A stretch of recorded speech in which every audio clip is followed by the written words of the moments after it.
Hello everyone, this is DieselD199's speaking. Welcome everyone to my 100,000 subscriber live stream. Can everyone hear me okay? I can hear you. That's great, Matt. As can I. All right, it should be broadcasting right now. Here it's going. I think there is a bit of a delay. Okay, there is a delay. That's great. Now I'm aware of that. Okay then. So, good morning, good afternoon, good evening, wherever you may be. I'm here with my good friends Enterprising Engine 93, Sidekickjason, and Upsidenow. And we're all gathered here today in this live stream because I have managed to get to, surprisingly enough, 100,000 subscribers on YouTube, which is a pretty significant number. Woo! Woo! Because once you get to 100,000 subscribers on YouTube, YouTube sends you a little trophy, which I'll probably have to wait a couple of months for. A little silver play button, which I am very excited to get. That's cool. Today, our schedule for today is I'm going to be talking with the guys for 1 to 2 hours, as long as they can be around. I know that some of them have some more pressing matters to attend to. I'm going to a wedding. I'm literally going to a wedding right now. Matt's going to a wedding, not his own, hopefully. He's a bit young still. I've kept it on the DL, but I'll let you know how it goes. I'll let you know. Yeah, you're getting married and you didn't invite us? Well, I'm eloping, that's why. I'll let you guys know afterwards. It's one of those kind of things. So, okay. You're really way to Las Vegas then. Oh my God. Wait, there's probably a lot of people watching this. I hope no one actually believes that. That could actually cause some controversy and problems. Yeah, okay, sure. Continue. Yeah, Matt, you are pretty controversial. Matt is not actually getting married. Matt is not actually getting married. Okay. Oh man, he's not? No. And after this chat, I've got a couple of Plarail engines to unbox, and then I'll do a little solo Q&A section. So in this section of the live stream, we're going to be talking about all things Thomas, everything that's topical and relevant at the moment. And you guys, if you want to ask any questions to Enterprising Engine 93, Sidekickjason, or Upsidenow, you can do that. And I will answer your Q&A questions in the second half of the stream. So, let me just post on Twitter that the live stream has started, and on Facebook. And what would you guys like to talk about first? Gee. Oh, you're asking us or you're asking the audience? Well, I'm asking everyone. You guys want to talk about the great race to begin with? Yeah, sure. The mediocre race. The mediocre. Well, that's one way of putting it. I like where this is going.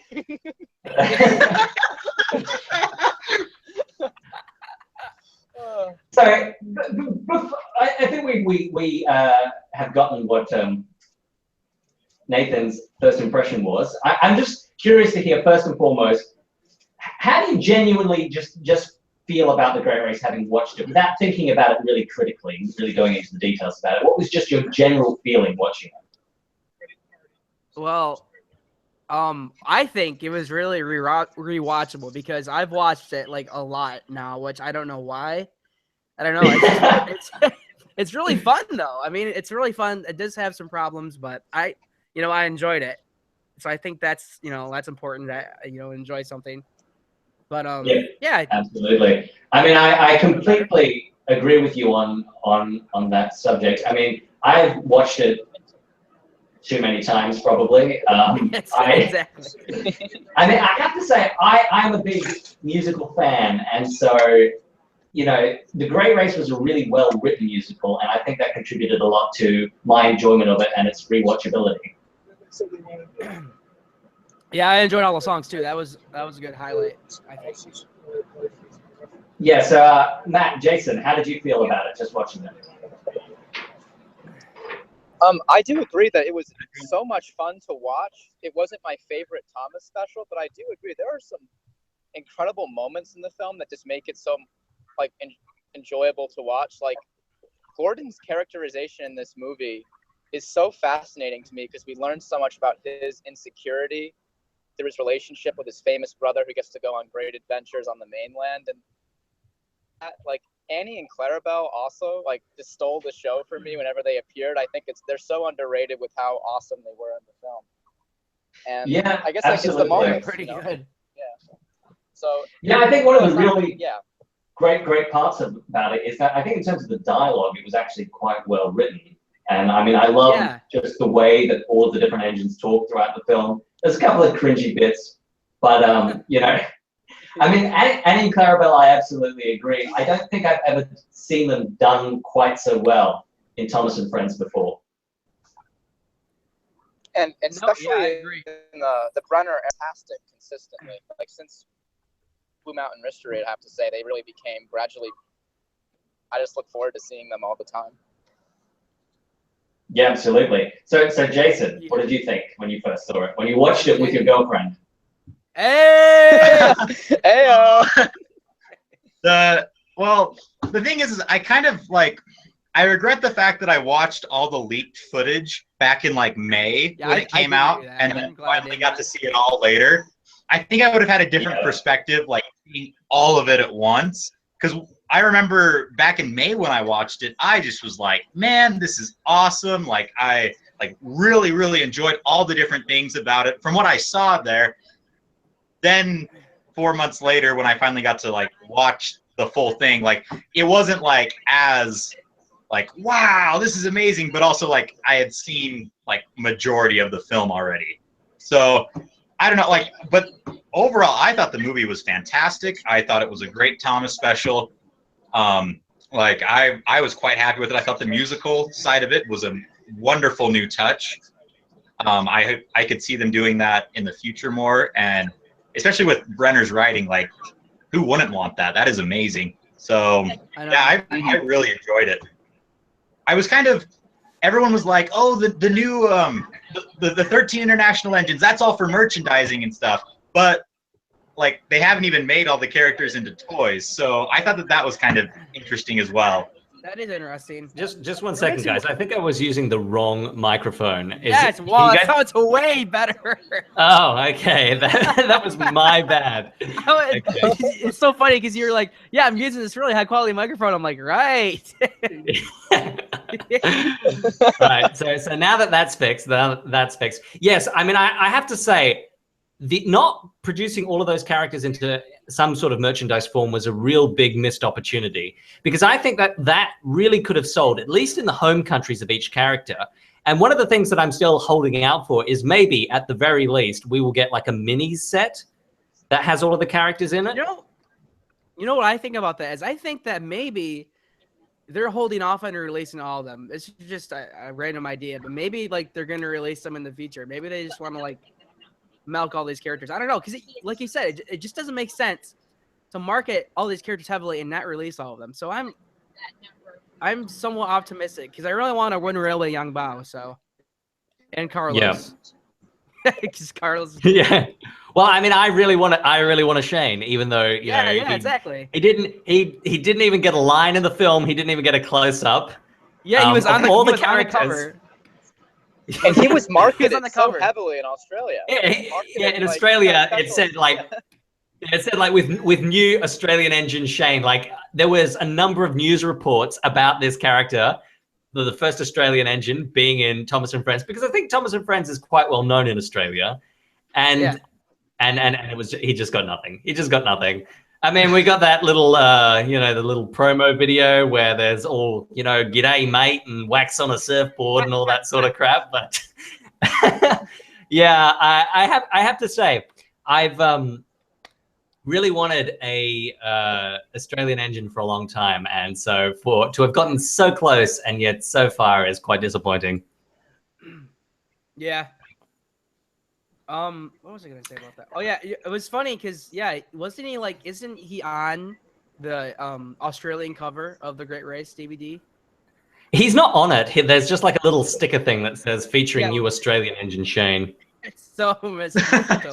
So misleading. So much featuring. Yeah, it's like he cameos.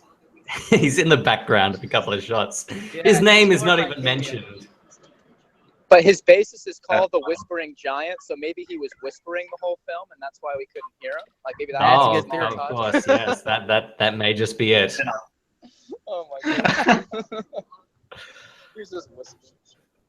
So, just a basic question: what was your favorite song?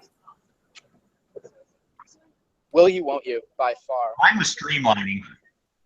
Oh yeah. That's really what I also like Full of Surprises because it was just I want to see a whole movie. Okay, I want to see a whole movie with just Diesel, Denadar, and Paxton. That's all. That's just them messing around the whole time. That could be a movie. Oh yeah, yeah. Well, I mean, the thing is that their story didn't really have. It didn't go anywhere. It didn't really contribute at all. I really think. Yeah, I mean, it was really well done, and it was definitely funny. I feel like they should have probably cut it, and instead focused on like Vinny being the antagonist instead of having like my son Vinny. Yes, Vinny. Instead of just having this kind of quasi storyline that went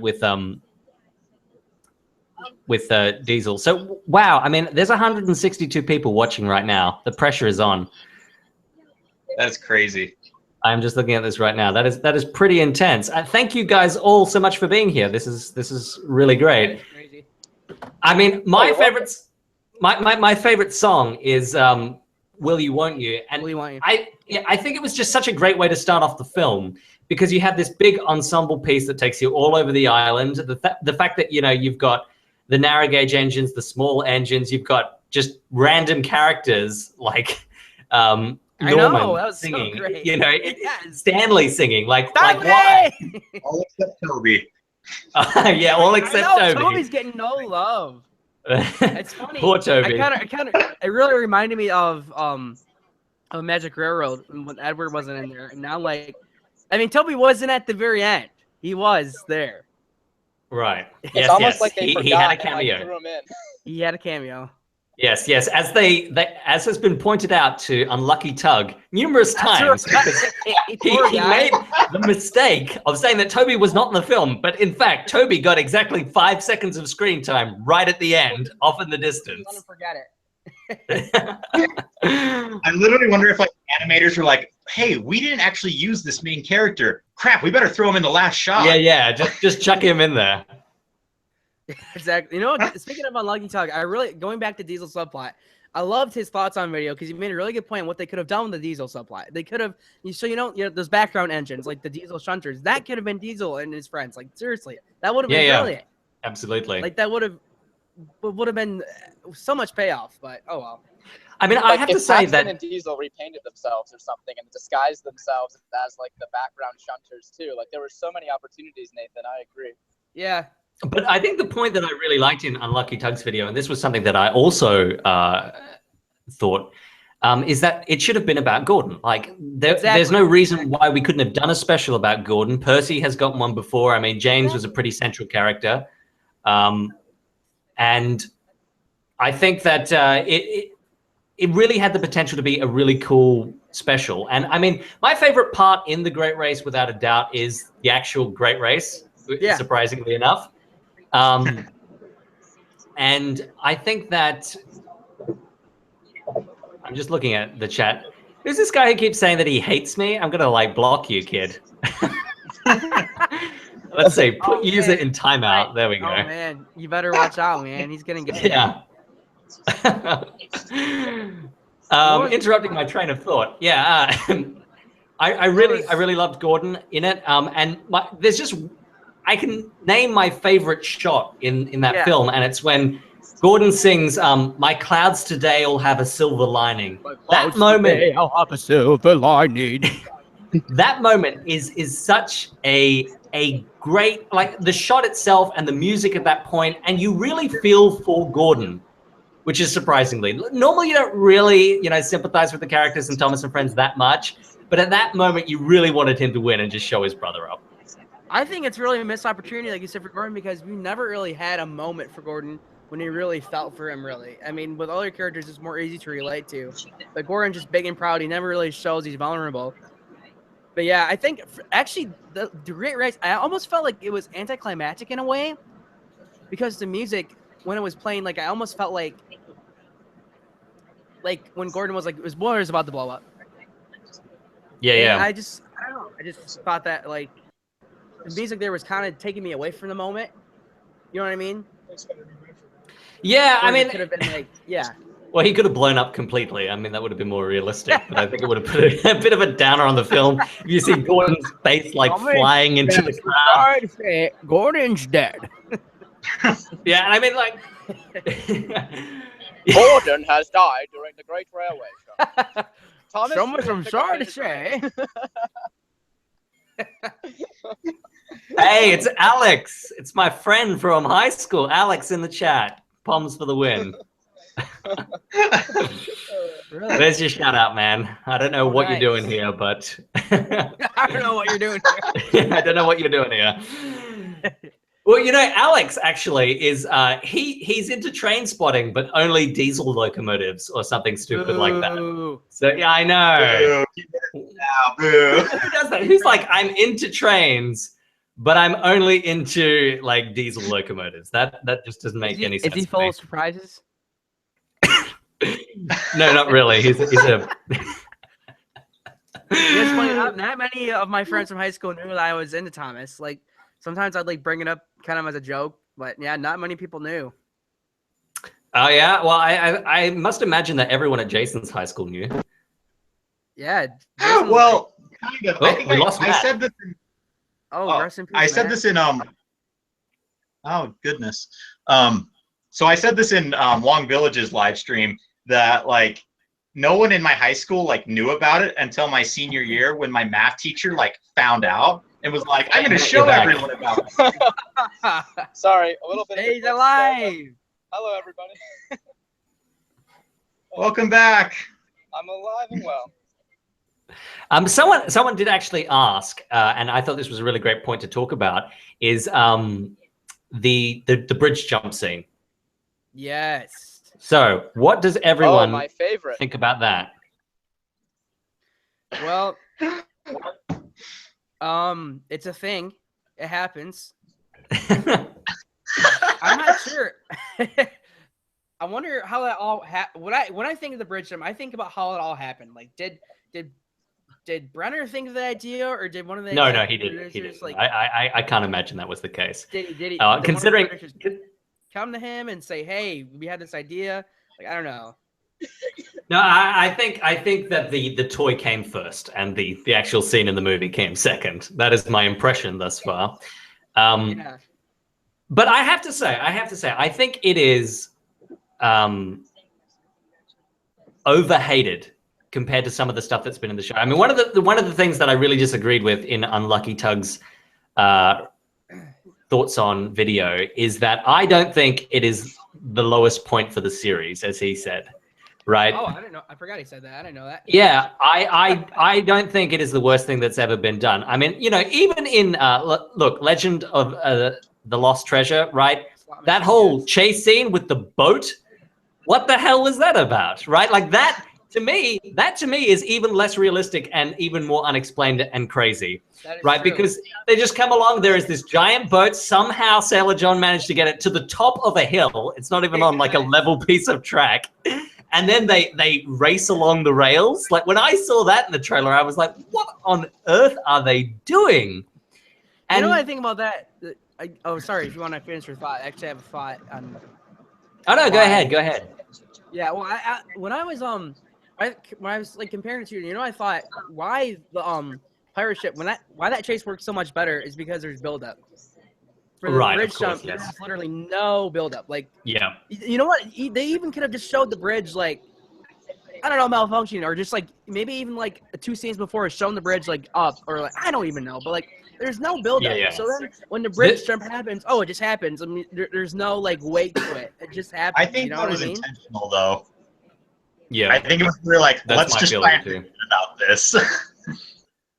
But then it's like if you want it to work, at least in my opinion, if you want it to work, then you have to like, you know, give it weight, give it significance. You know what I mean? Absolutely. Yeah. I do agree with you there. I think it was because it was probably inserted into the story later, maybe, or because they just didn't want to put that much attention to it. But you know, the thing about the bridge jump is I think about in Blue Mountain Mystery where Thomas goes up the incline thing, and he's way more unrealistic. That's not only more unrealistic, it's just stupid. There was no reason for him to really do it. Like, he goes there to have a conversation with Luke or whatever it was, right? I mean, what was the real point of that? At least with the bridge jump, well, you know, he has to get this part to his friend, otherwise he will die. You know? Like, right? Now, like, that reasoning was good. I appreciated that. That, hey, Gordon's going to die. We need to save him. Okay, that's like... Yeah, exactly. And it's like, there's no time to lose because, you know... Exactly. I mean, but you know, another thing I was thinking about also is, and I sort of wanted to put this into the bridge jump video that we did for the official channel, is did the bridge have to be so vertical? Like, did it have to lift up that far? Like, I feel like we could have had him jump the bridge, but it didn't have to be quite as high up. Like, it, you know. But it wouldn't have been as exciting. The kids wouldn't have loved it. Come on. I know it wouldn't have been as exciting, but it would have been a bit more believable because, like, you know, that not only did Thomas get seriously injured, like, his driver died in that incident. You know, like, trains have, like, no suspension, I don't think. You know, like. You know, I was speaking of, that's a whole nother subject in the series right now, is drivers and their purpose. Because in the specials, they're really useless. Yeah, anyway, yeah. I want to make one point about Blue Mountain Mystery is that there's some people, you know, I'm not saying their opinion's wrong, but there's some people that have said, like, oh, Blue Mountain Mystery is better, where it's like, well, I hope you're not talking about the U.S. dub and Michael Brandon's Diesel, because that just takes me out of anything. Like, he's like, Thomas, you're going to be in big trouble now, Thomas, ah! Like, it's much, oh, like, I mean, it's Michael Brandon, I mean, it's just so funny, and it just takes me out of it. I'm like, oh, man, like, this is not better. Well, yes. Was it Carrie Shell that does Diesel? I think she makes a much better Diesel. He does a really good job. He does it. Yeah. Okay. So Jason, Matt, what were your thoughts on the bridge jump scene? I will be as brief as possible. I think it was stupid.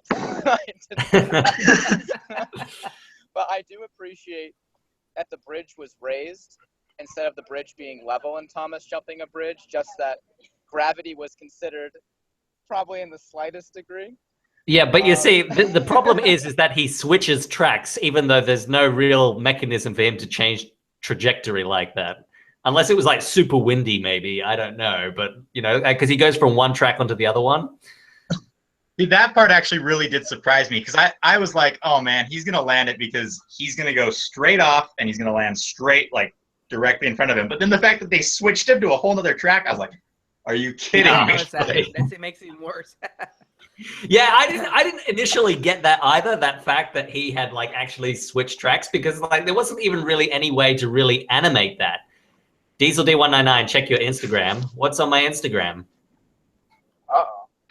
Uh-oh. Dun, dun, dun. Wow. My Instagram looks fine. What are you talking about? Plarail Vinny releasing early next year. Okay, and if that is true, then I want it.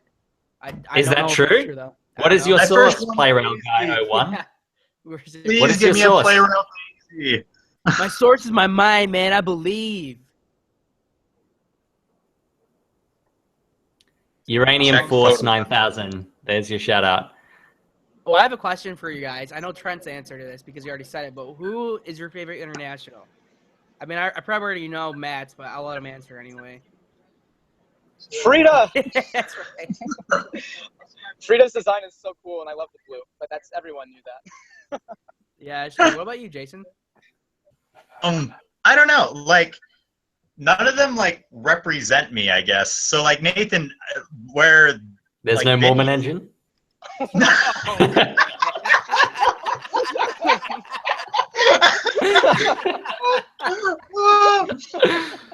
Oh, man. So, there's a reference. That's about as close as you're going to get.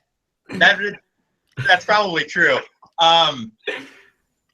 Vinny's like class in real life. So I don't know if you have, Nathan, if that's like why you're so fond of him, because he's like up where you live and stuff. Is that the reason?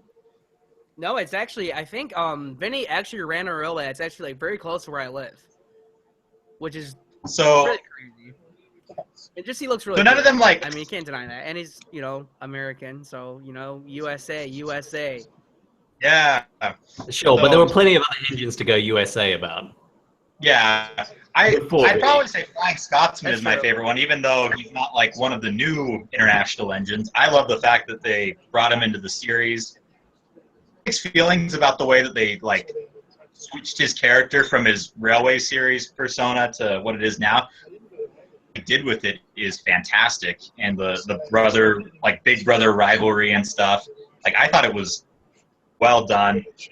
Interesting twist now that they can add to the story. I think going back to your Trent's point about Gordon or just being the main character, like I would have wanted to see much more of like Scotsman and Gordon going at it. Like that was like some of the highlights of the film was their dialogue. Well, my number one favorite line from The Great Race is, "Oh, don't be ridiculous." Yeah, That was like the best delivery. That was such a great delivery. I mean, you couldn't beat that one. Shout out Sharon Miller for being a good voice director. You do very good at that job.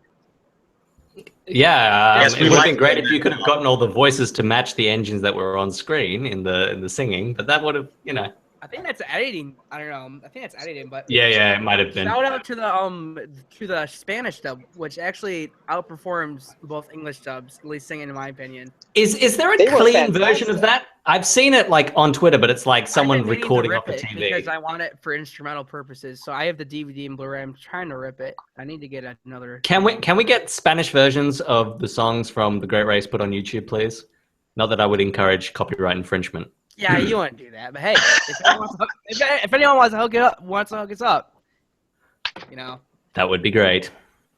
Well, actually, Get Roro, too. I love listening to songs in different languages. So I'm really excited to, just when all the later dubs come out, just listen to them. Like, I really want to listen to the German version, for example. Yeah, I'm excited for the Japanese dub. That should be interesting. Oh, yeah. Now, doesn't the Japanese dub like not come out for like months after? Well, this would explain why Plarail is always so late. Yeah. Because Plarail is super late with releasing new characters, so I must assume that that's probably tied to the fact that it's the actual content is released later in Japan, which would make sense. I mean, we get all anime like super late as well, so I guess it works both ways. Do they reanimate, or do they just do lip sync for the voiceover? Do they reanimate? What they do is the people who have to translate actually have to try and match the dialogue to the lip movements in the anime. Yeah, okay, that's what I thought. Yeah. Yeah, well, I mean, the interesting thing is that the actual Japanese voice actors have to match the lip movements because the lip movements are done first for whatever reason. That's crazy. I can't imagine doing that. It's probably even harder. Yeah, so everyone suffers. But I mean, the lip movements in anime are so simple. It usually doesn't matter. It's very difficult to tell. All right then. So. Oh, sorry. I was gonna make one more point. Oh no! Go on, finish your I was point. wondering, what if Thomas is like originally Japanese and had to get dubbed into English? Like, wonder how that would sound like. Well, I mean, if it was done in reverse, if Thomas was like actually produced in Japan, I would imagine that the English-speaking market is large enough that you could have them go through each shot and then redo the lip sync. That's true. Right? I mean, it's, it doesn't. I mean, as it was pointed out to me recently on Twitter, they do redo certain shots for trucks and cars, and Sir Topham Hatt versus Fat Controller. So. Oh, that's cool. That doesn't surprise me. Well, I mean, at first I thought, well, they probably, because I think, in that Adventure Begins scene where there is like, and here comes the boss, Sir Topham Hatt, and it's like, well, here comes the Fat Controller, Sir Topham Hatt or whatever. That scene with Edward and James. I don't think they actually changed the lip movements there, and it kind of looks funny. I don't think they did either, because that was like super low budget, apparently. Yeah. Well, of course. But yeah, it's so great that we got that. I know. Oh, absolutely. Oh, man. All right, shall we move on to? Oh, we've been going for half an hour. Shall we move on to season 20, which has just recently started broadcasting? Yes. Yeah, can I make one shout out really fast? Absolutely. Shameless self-promotion. So I am at 121 subscribers. So if we can get me like 79 subscribers before like the end of this weekend, so I can reach 7,000, that would be fantastic. If you guys go into the description of this live stream, you will see links to all of my guest channels. So go and subscribe if you have not already. Feel free to subscribe and help me get to 2K. I appreciate it. Yeah. Just, yes, that as well. Nathan deserves it. Thanks, man. Indeed, he does. Check out all of his instrumental versions of the Great Race songs. Yes, there's more coming when I get to them. So good. I'm looking forward to hearing Nathan, I them. can't tell you how many times I've listened to the music that you wrote for me for my behind-the-scenes video. Oh, so good. Thanks, man. That was fun. Okay, so I just Anyway, got asked, what is my favorite episode from season 20 so far by Jessington the First? And I have to say that I'm not entirely sure. I like the one with Bradford the most, I think. You know, I mean, everyone really loved Henry Takes the Express. Yes. And I very much enjoyed that episode too, but I mean, it wasn't new to me in any way. It was the same kind of story that's been told a number of times before. And, you know, a lot of people didn't like the one with Diesel and the Ducklings. And I mean, I felt that was a really fresh episode. And that's really difficult to do in a show that's been going on for quite so long. To do something that's new and refreshing, a new kind of sort of characterization. I mean, I love this whole, like, Diesel and the boys type thing, you know? They're like, hey, Diesel, yeah, like, yeah. I mean, that was great. I mean, when have we ever seen that done before? I don't think it's ever really been done in the show before. The only thing I disliked about it was their random placement. Like, how Ari and Bert were just there. That reminded me of season 13. Hey, at least they exist. That is true. Yeah. And I mean, but see, you know, we brought up earlier this whole concept of whether or not the drivers should be involved, right? And I mean, I love that little thing in the background where Diesel's driver snatches the broomstick.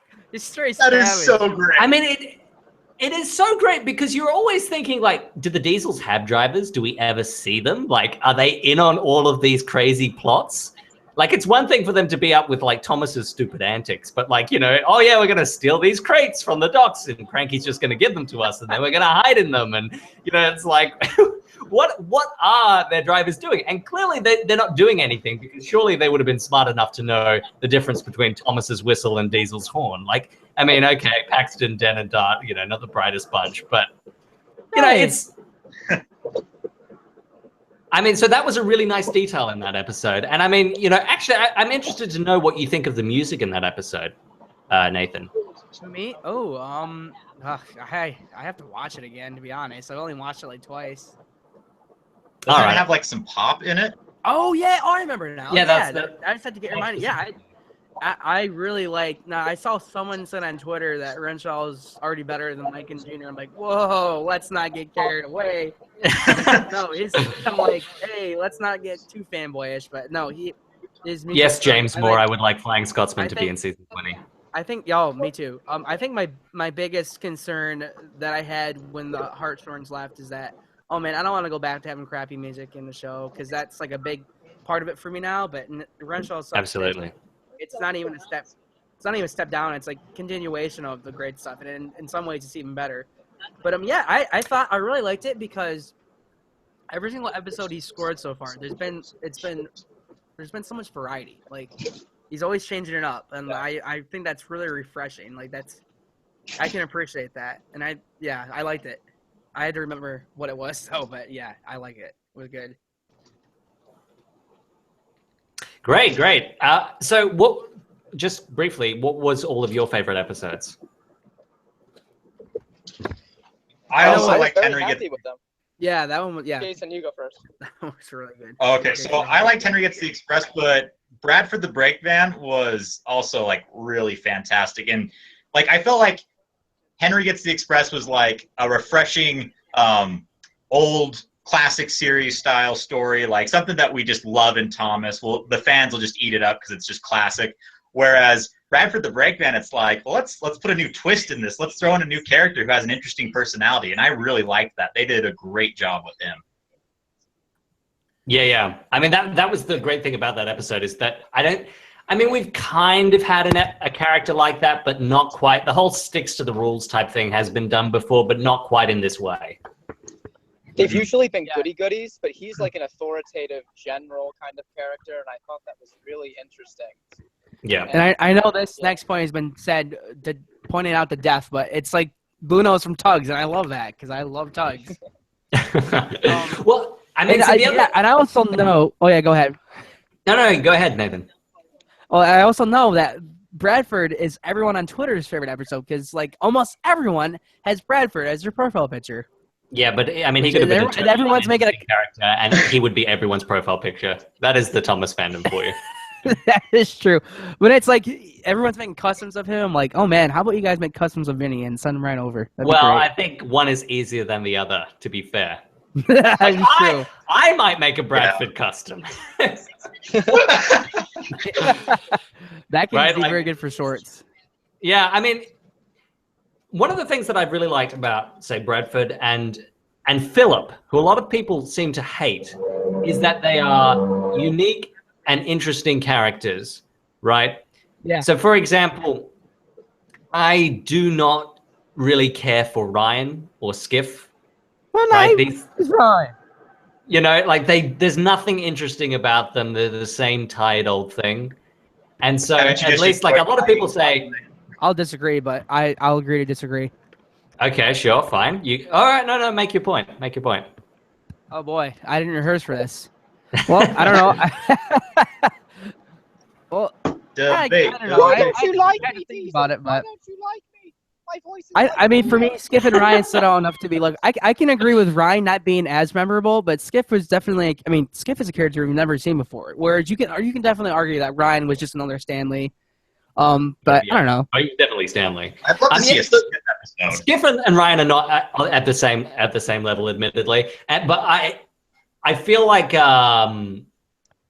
Skiff was only interesting because he was placed along Sailor John, who was a really interesting character. Oh, I love Sailor John.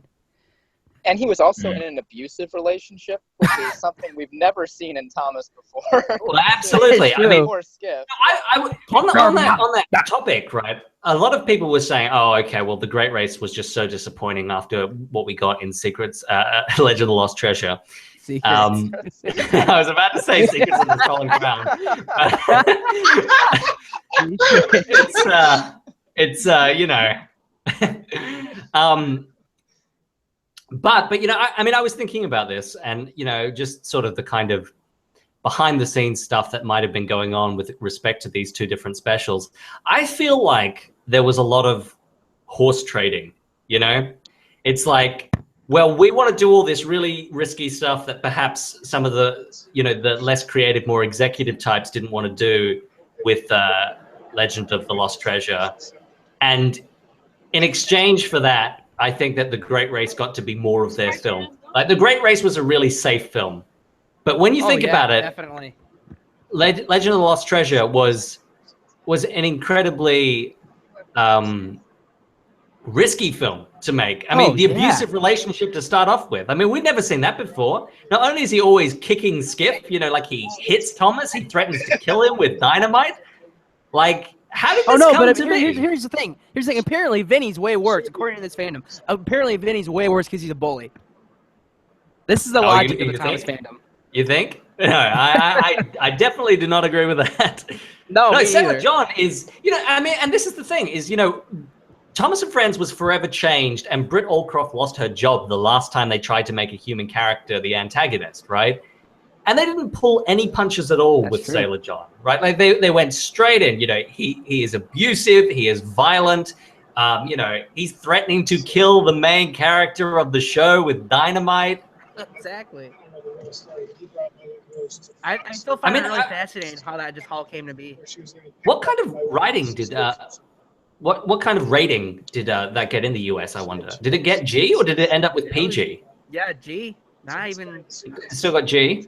Yeah, like not. I think G, in whatever. Australia it got G, but with like some scary scenes. Actually, I might look this up. Yeah. I think the UK got the same thing. Yeah, but Finding Was Nemo PG was in the US? rated I don't G think in the it was. US, and his mother dies in the first few minutes of the film. Like, she straight up gets eaten by a shark. So I don't Wait, see why Lost Finding Treasure is Nemo? that Yeah, that's scary. right. Yeah, but G? I do think that generally speaking with Thomas and Friends, the difference has been is that, you know, like the Pixar films, they have a family audience, whilst Thomas and Friends has like a kids audience. That's true. Yeah. You're right. Yeah, definitely. I think with Lost Treasure, they try to make it more of a family film. Like, I think there's a lot of things about Lost Treasure that they did differently just for this film. Oh, yeah. Film. Like, I just felt like, you know, Yes. Lost Treasure, okay, go ahead, you know, Brenner, go make your 70th anniversary movie. Do whatever you want, make it good. Whereas, you know, like you said, Great Race is a lot more like Mattel involved. Yeah, absolutely. Yeah, see, I'm looking at this now. In the Australian release, it got G, but it's got the disclaimer, one scene may frighten small children. And I'm wondering what that scene was. Was it the blowing up scene? One of the interesting things that I saw, I was reading like a parental review of this because I really wanted to. DieselD199 does not live in Alice Springs, by the way. Was just what people, just what parents thought of this special. And one of the scenes that they picked out was when Thomas almost runs into Gordon. Like that apparently was a really scary scene, they thought. What? Which, yeah, you know, where there's that express coming through. I didn't think that was a very scary scene at all. That's scary. No, but that was one of the scenes that they had picked out, and I'm wondering if that might have been it. I suppose a possible translation, you know. That's very puzzling. That's just like perplexing that that's the scene. And there's other scenes that have much more like weight to them and like that could be considered scary, but yeah, absolutely. Matt, Jason, you don't talk much. You want to jump in here? About Legend of the Lost Treasure, or what's the exact topic? I thought we've kind of just been going. Yeah, we've been going all over the place here. You can talk about whatever you want. Yeah. I just want my subs, man. Give me my subscribers. That's all you're here for. I want my money. That's all I'm here for. Shameless self-promotion. He's just here for the money. Someone just brought up, this is something we can talk about. Will Thomas 199, what do you think of Hugo? I mean, I think that character is an abomination. It is just so good. My thoughts on him, I don't know. I always just have a mixed feeling towards new characters. Like, I guess, like my own series is so classic, and it's seasons 1 through 5. Like, I'm not like very keen to like, yeah, let's just get more characters, more and more and more. Like, so it's just kind of like, oh, it's another new one to me. Like, I don't really have much of an opinion on him other than he's got an ugly face. Yeah. So. But here's the thing, though. About new characters, I've almost become numb to it. It's like we get so many new characters every single year. I really hope they don't introduce 13 new characters next year. I think hopefully just back to the usual 2 or 3. Yeah, absolutely. I mean, certainly I felt like there's been a lot. I mean, yeah, I know that there was a lot with the Great Race, but that's sort of the story really called for it in that instance. Yeah, for sure. Yeah. I'm interested to see what kind of place on Sodor Hugo will have, or whether he will not have a place on Sodor. Like, maybe we're going to see some more stuff on the main line. His promotional shot was him at Carlsberg Harbor, so I'm kind of curious if it's I gonna wouldn't be like, read too much into that though, because like the Thomas was like from the nitrogen era. You know, that whole promo was so confusing. I really have a hunch that they just rushed that out there. Like, okay, we got to advertise for the new stuff. Let's just throw this together and put it. Because it was actually, it came with a Great Race. It came with a DVD when I got it. Like, yes, I know. I saw a video on Instagram. That was pretty funny. If you haven't seen it, go check out Upsidenow's video on. Is it on Twitter as well? Yeah, it's on Twitter. You probably have to go back a little bit on Twitter, but it's right there on Instagram if you go to it. Okay, then go take a look at that. It's it's funny. Go ahead, Jason. Yeah, go ahead. Which video is it again? I think it's the first one. Oh, it's like me opening up the Great Race cover, and then I'm like, "Hey, let's watch the Great Race," and I'm like, "Oh no, what is this?" It was a bit more dramatic than that. Made me jump. I'm gonna go find it right now. I think the thing about Hugo, a quick point about him is that, you know, he looks okay. He doesn't look that great, at least from this promo. But here's the thing: like, once the day his episode comes out, everyone's gonna make him his profile picture, and he's probably gonna be written really well. I'm sure he's already several people's profile picture. Probably. Yeah, I mean, see, look. I mean, DieselD199 does not have diabetes. I mean, of all the things to write in the chat, that is. You got a fully functioning pancreas. Good for you, Trent. But no, let's talk about it. because I wanted to You did it. I want to know that. We should talk about this. Matt wants to know if Trent has diabetes. I want proof. Oh, you want proof? You want my medical records, do you? Hashtag release DieselD199's medical records. Yeah, no one's worried about presidential candidate medical records when, you know, the real question is, does DieselD199 have any chronic illnesses? That's right. We need to make sure, we have to know if the sorts are coming in the future. We got to know if the question. Trent, your medical records mean so much more to me than anything going on in the U.S. That's right. We're gonna have to talk after Monday, after the debate. So. Oh yeah. Oh absolutely. man. Not looking forward to that. Oh, well. Anyway, moving on from that. Moving off of that. That's right. Do you guys want to do some Q&A for you guys, or do you want to talk about anything else? Sure, let's do that. Yeah. All right, I've got the chat open. You guys can open. I'm really one last thought about season 20. I'm really looking forward to Tinsel on the Tracks. Really excited to see these episodes. I almost feel like. Yeah, I know. I think it's become a tradition that I always watch Christmas episodes in October. It's like a new thing. Oh look, Classic Fiddlesticks, Toby's Windmill. Hey! Whatever his new name is on Twitter. It's just us. What are your favorite themes? Too many to count. Too many to count. I'll get back to you on that. Mine is the classic James theme, for the record. I love that. Like the jazzy theme in The Adventure Begins, when that came back, that like stood out to me like crazy. I loved it. Oh, yep. What was that, Matt? Oh, Rusty's theme and Stepney's too. I love their themes so much. Oh, really? That's an interesting choice. Yeah, I love their theme. If I had to narrow it down to a few, I really like Ducks season 3 theme. I really love season 3 in general. Oh, season 3. Well, I don't know. The audio in season 3 is just weird. I don't know what's with that. It's too bad. I wish it was stereo so I could remake the themes better. Oh gosh, what is I really your love a lot of least stuff favorite international engine? Least favorite. Ooh. Hmm. All right, trying to trigger some people. Absolutely. Which nation of people should we insult? Actually, I really don't like Shane. Oh man, no, you don't want to. I'm kidding, man. I'll throw something out. I don't understand why India got 2 engines while everyone else like got 1. Sodor got 7. Why did that? I don't get that either. Why does Sodor have like 8 engines, 6 engines, and other countries have 1? Well, I mean that's obvious when that's the case. But the India thing, I must assume that the India is a market they're really looking to expand into at the moment. You know, it's like an upcoming economy, so maybe there's a lot of toy selling potential there. I don't know. Maybe. Makes sense.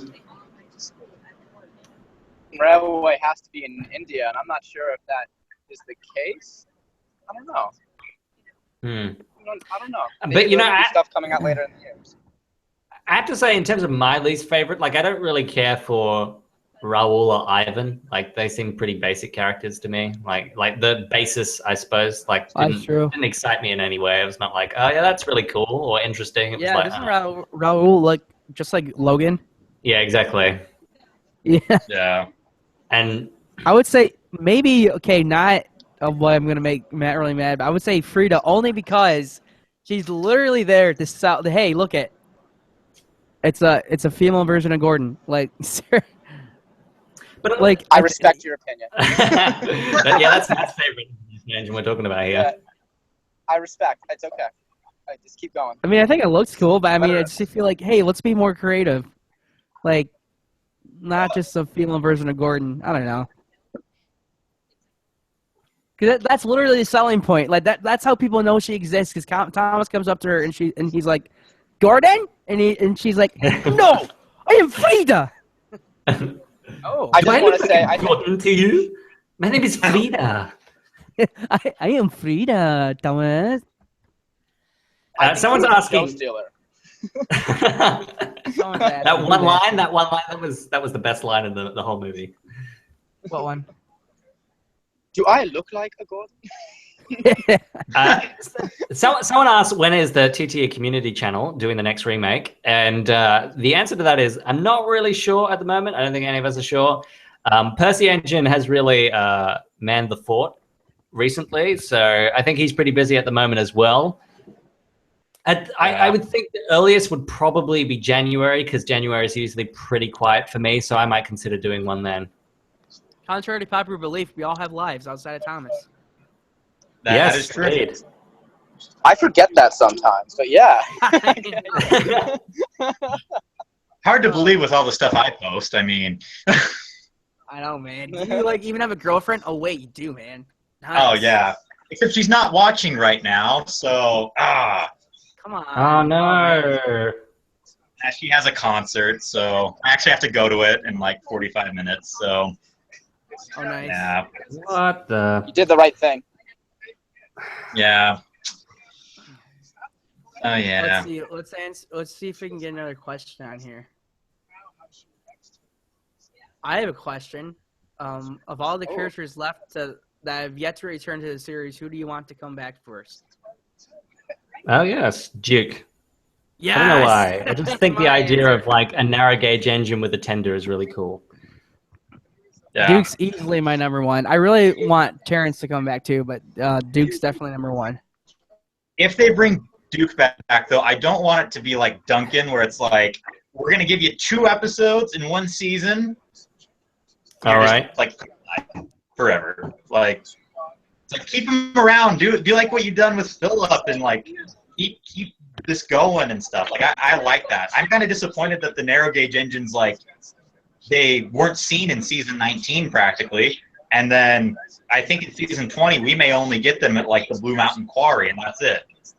So where they're the main focus. Like, give Peter Sam a story, or Sir Handel, or even Duke. Yeah, I like, think we're really spoiled. I mean, this is like a long time ago. I feel like season 4 we were spoiled with like all the stories. I mean, they had to adapt them, so that's probably why they were heavily featured. But yeah, if they like had like half the episodes in a series narrow gauge episodes, that'd be crazy.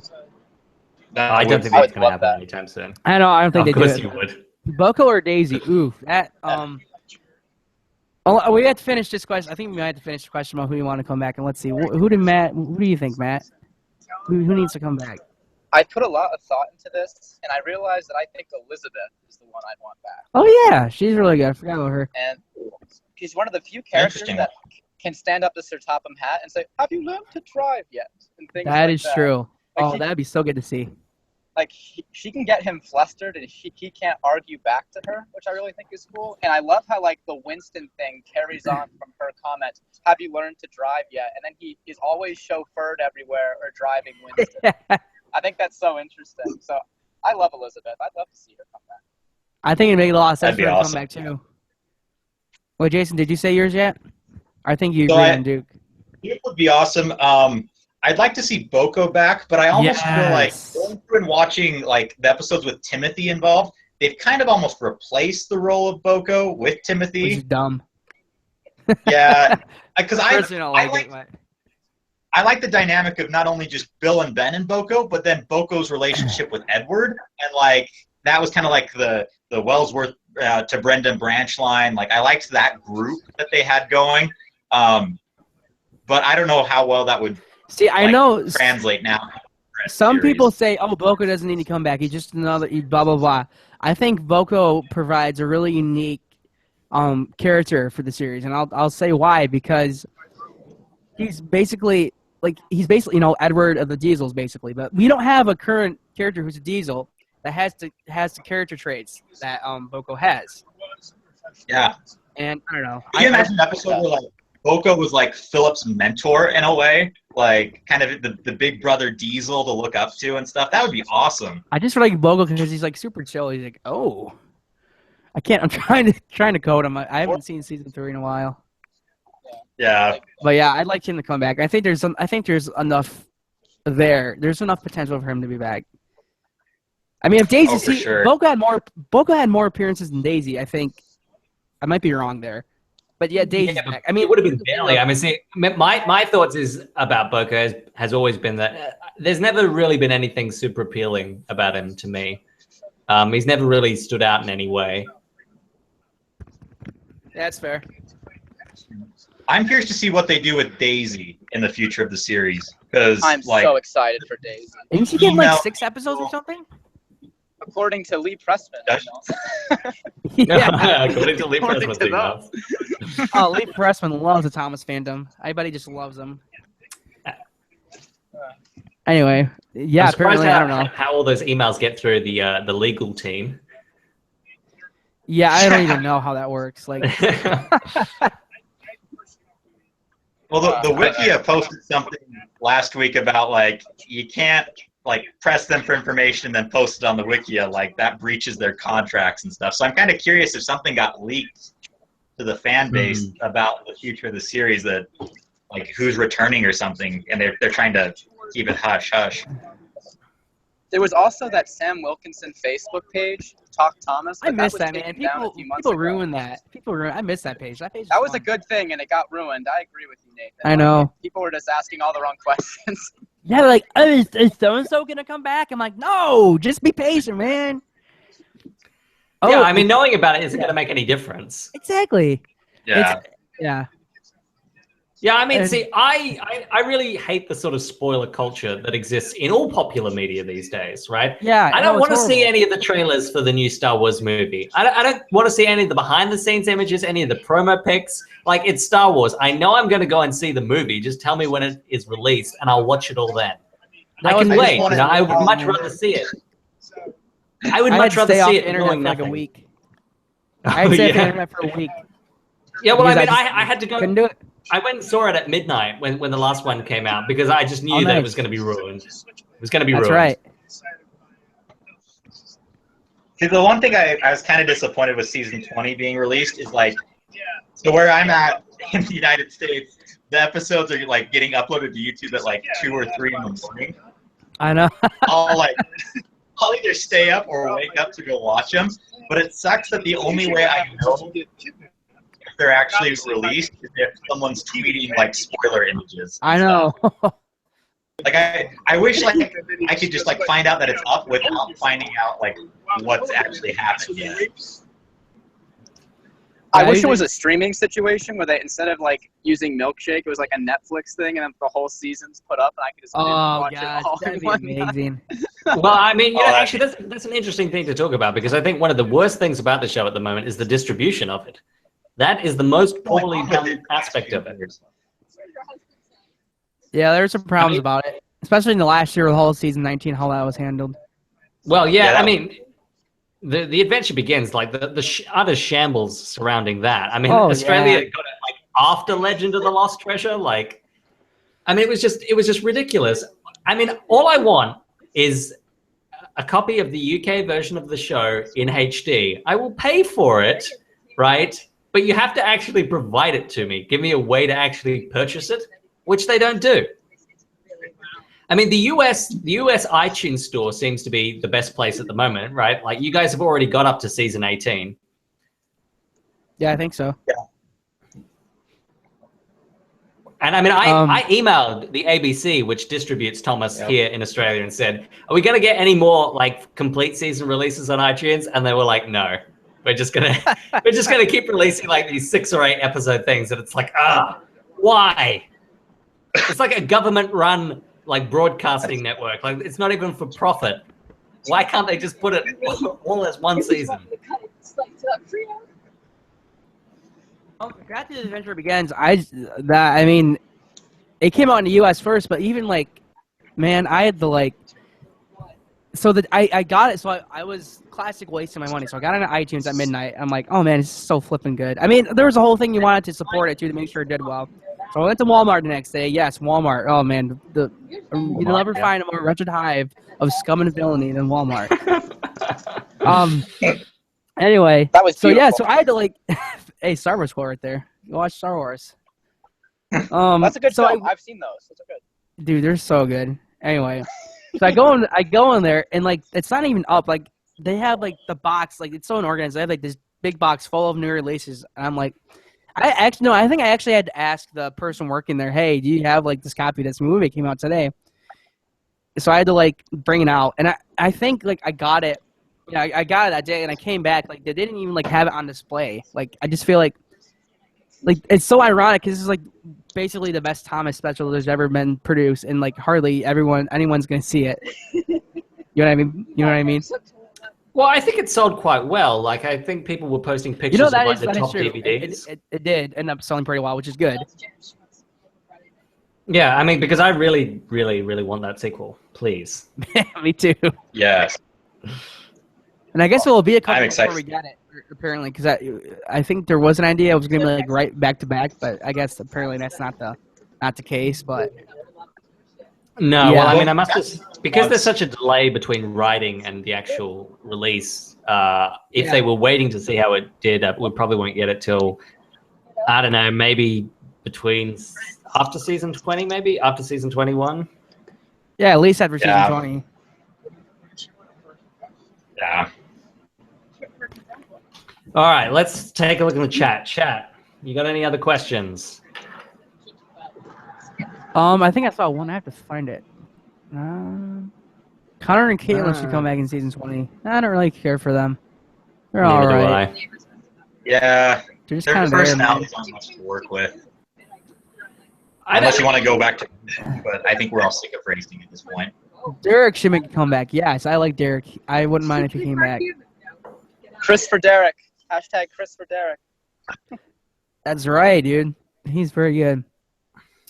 Someone says, yeah, I felt that Molly had a lot of potential. No. I don't really think she is yellow.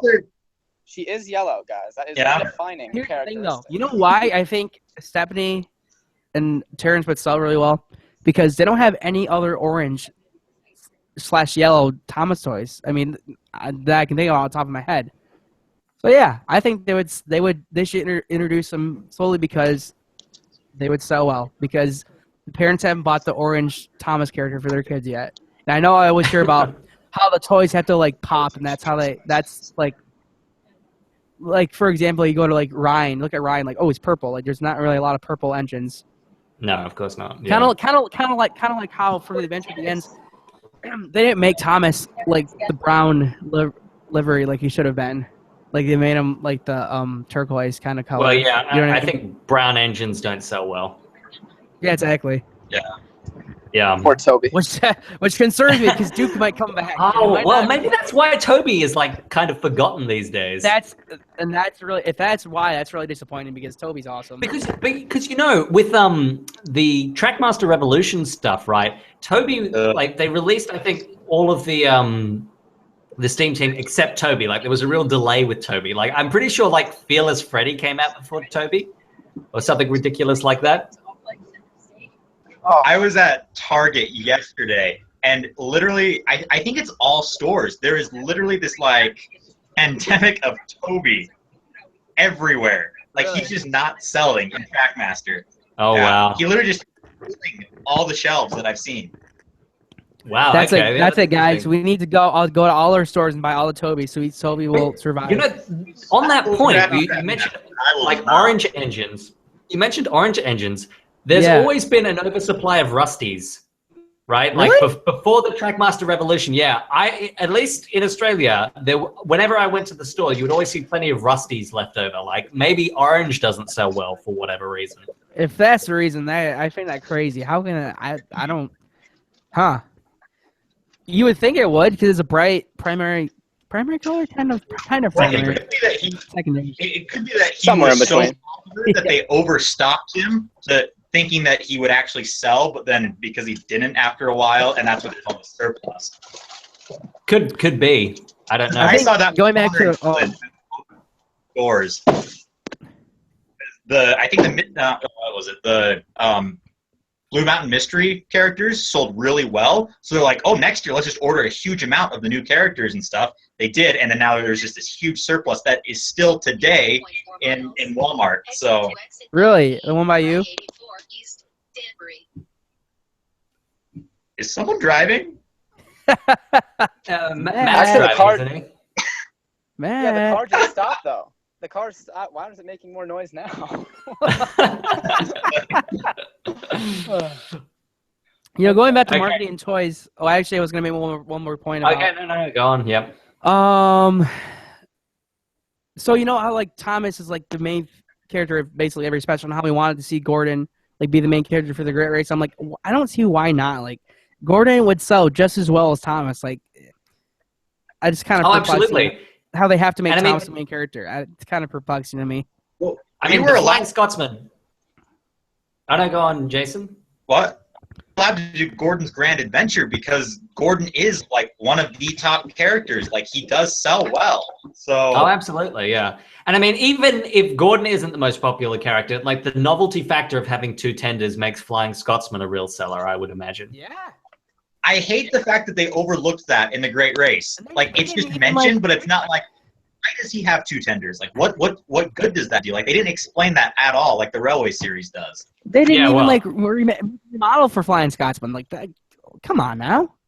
Yeah, exactly. They I use mean, his old Flying one. Scotsman should have been in every range. I mean, see, I'm looking forward to seeing which characters that Plarail chooses to make. I must imagine that Flying Scotsman or Ashima would be the prime choice. Although someone said Flying- apparently we're getting a Vinny. I don't know. Vinny. I am praying, okay, not literally, but that they make Daisy for Legend of the Lost Treasure. Oh yeah, because for Jason. Plarail. Yeah, I remember you talking about this. Trent, if you decide, like, heck, I'd even pay you to an extent if you would actually design a Shapeways Daisy that I could print out and. Yeah. Actually- I have thought about this because it would be super easy to do because you could just take Boko's chassis and just clip her on. Please do it, please. No. It's on the I'm like- list. It's on the list. When I'd almost pay you, like. What does I almost pay Although mean? I don't think I would almost pay you. I'm not that keen on DC, but nearly. I think know what that else Well, I would, because I think you would charge probably too much per hour, considering, I don't think I could pay the amount that oh, you that's would. what you think. That's what you think. Well, actually, Shapeways. See, you can actually get color 3D printing, and I reckon that would be a better way to go rather than trying to like paint Daisy by hand yourself. Because I would have to like find a surface that does it, but it would probably be more expensive. But I think it would be better if it was like painted by a computer rather than by hand. Because I mean, one of the worst aspects I have found looking at custom models, generally speaking, is the paint job usually isn't that great. That's really hard. That at least. Yeah, I know it's really difficult to do. So I mean, if I was to do a thank you. 3D print, I would be looking for color 3D printing. Yeah, that would be. Oh, Straight savage, dude. Anyway, what was it? Oh yeah. Someone asked favorite road vehicle. That's a good question. Oh, They have some that's chapstick. good. You know what? Someone said earlier in the chat. They said there might be a pack episode in season 20, and if there is, I am very excited. That'd be I awesome. love Oh, really? Huh, Yeah, sure. I mean it's not confirmed, but I mean, It would make sense considering all the ones that they brought back for Legend of the Lost Treasure. Yeah. Like, Yeah, I mean, like- the fact that they actually bothered to make them all, it Exactly. would definitely make sense. I mean, because I think what is the impression, like, there's something weird with the production schedule and season 20 actually follows Legend of the Lost Treasure as opposed that's to Great right. Race or something? Yeah, Why? How did this happen? Did they write it I don't like even know. in the opposite order and then they were like, no, we got to swap it around? So does season I wonder if 21? maybe Is that, Pardon? Continue, Nathan, what you were saying. Oh, I was kind of going. I was gonna say, so season 21, does that take place after the Great Race, or like, because none of the Great Race characters will be in season 20, going by this logic, which means we'll only see Lost Treasure characters basically in season 20, which I am just fine with. Oh yeah. Because you got the small engines, you got Ryan and Daisy, you have the pack. Like, there's so many episodes there, and I really hope I think I said this a while back. I had Twitter. I really hope that they just adopt the small engine stories. Like, it's there. They can just do it. So I really hope they do it. I hope so, because Matt promised to be at my wedding if they do. So. That's right, man. You want to talk about that? All right, so Talk about the little. to all of Trent's subscribers who probably don't want to hear this, if the small engines are adapted into CGI stories, like based on the Railway series books, I have agreed to be pantsed at Sidekickjason's wedding, whenever that will be. To be what? I will be. Someone will remove my trousers from my person at Sidekickjason's wedding. I can't imagine why anyone would do that at a wedding. You see, this is what I don't know about. Like, someone has to get pants at the wedding? No, I have. It's an it's an American thing, okay? It is an American thing? I'm just kidding. No, it's not. I think Matt's just so dead set that it's not going to happen, and I'm a believer, man. I believe it can happen. So. This is what I want Matt to show up for this pantsing, but I want him to like live stream like the wedding reception, like him and like someone else from the collective who shows up there. Like you guys will be like on one end of the reception with like it all going on in the background. You guys will be live streaming it like it's a news show or something. You guys will be talking about this is DieselD199 here at Sidekickjason's wedding. Oh, is that your impression of my accent? Is it, Nathan? It's horrible. I can't do. Now Wiley can do a really good impression of you, Trent. Wiley can do a really good impression. So I have heard. Wiley is really in the chat, is he not? I think he was. I don't know if he still is. Shout out to him. Short round, are you still there? His Lego animations are so good. He's still there. Yes, that is true. Wiley, would you like to come on the stream and do your impression of me? Let's see what he says. He's on Twitter. We just noticed you. Okay. Oh, there's such a delay. Oh, Trent, I have a question about your series, your shorts. Can you give us a little teaser of what's to come? Yes, let's see. Please.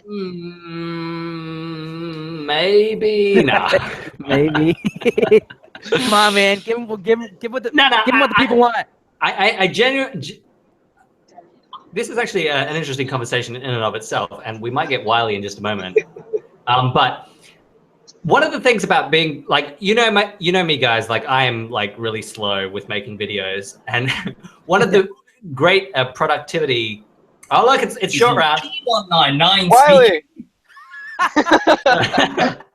Hello, everyone. That's it. Goodbye. All right. I don't know what to do now. Do I leave? Am I welcome? What do I do? You can stay here if you like. Yay! But I have to say, I don't think your sister's language would be appropriate for this stream. No. She's not here. It's fine. She's not here. She doesn't know. Great. Okay, then. I've also barricaded the door so she can't. I am so sad that I missed that call. Oh, it was quite the call. But yes, productivity. And I think this is something that I think a lot of people on Twitter and stuff could learn, is that there is like they've done psychological studies where if you talk about a project that you're working on, you will be slower in working on that project. I've heard that too. You know, yeah, and I think, and I know in my own experience that is absolutely true. So I try to refrain from talking about what I'm doing next as best as I can. And seeing, you know, everyone these days, I mean, is on Twitter, on Instagram, and they're always posting pictures of exactly what they're working on. I would imagine that if people did that a little bit less, there would probably be more fan content on YouTube, because it's just when you when you make a video and you put it on YouTube, there is a certain like sort of satisfaction in doing that. But you also get that from just posting a picture, right, on Instagram or Twitter and getting a response there. And so by being able to get that response just by posting a picture rather than making an actual video or whatever it is you might be working on, you know, you're less motivated to finish the actual product. And you see it all the time. You know, people release trailers for like their, you know, fan movie, and we never end up seeing the final thing. That is true. Wasn't it? Wasn't it the Scots? Even if it takes forever. Wasn't it the Scots who was going to do like Rails to Salvation or something, and that just never happened? I thought that would have been amazing to see.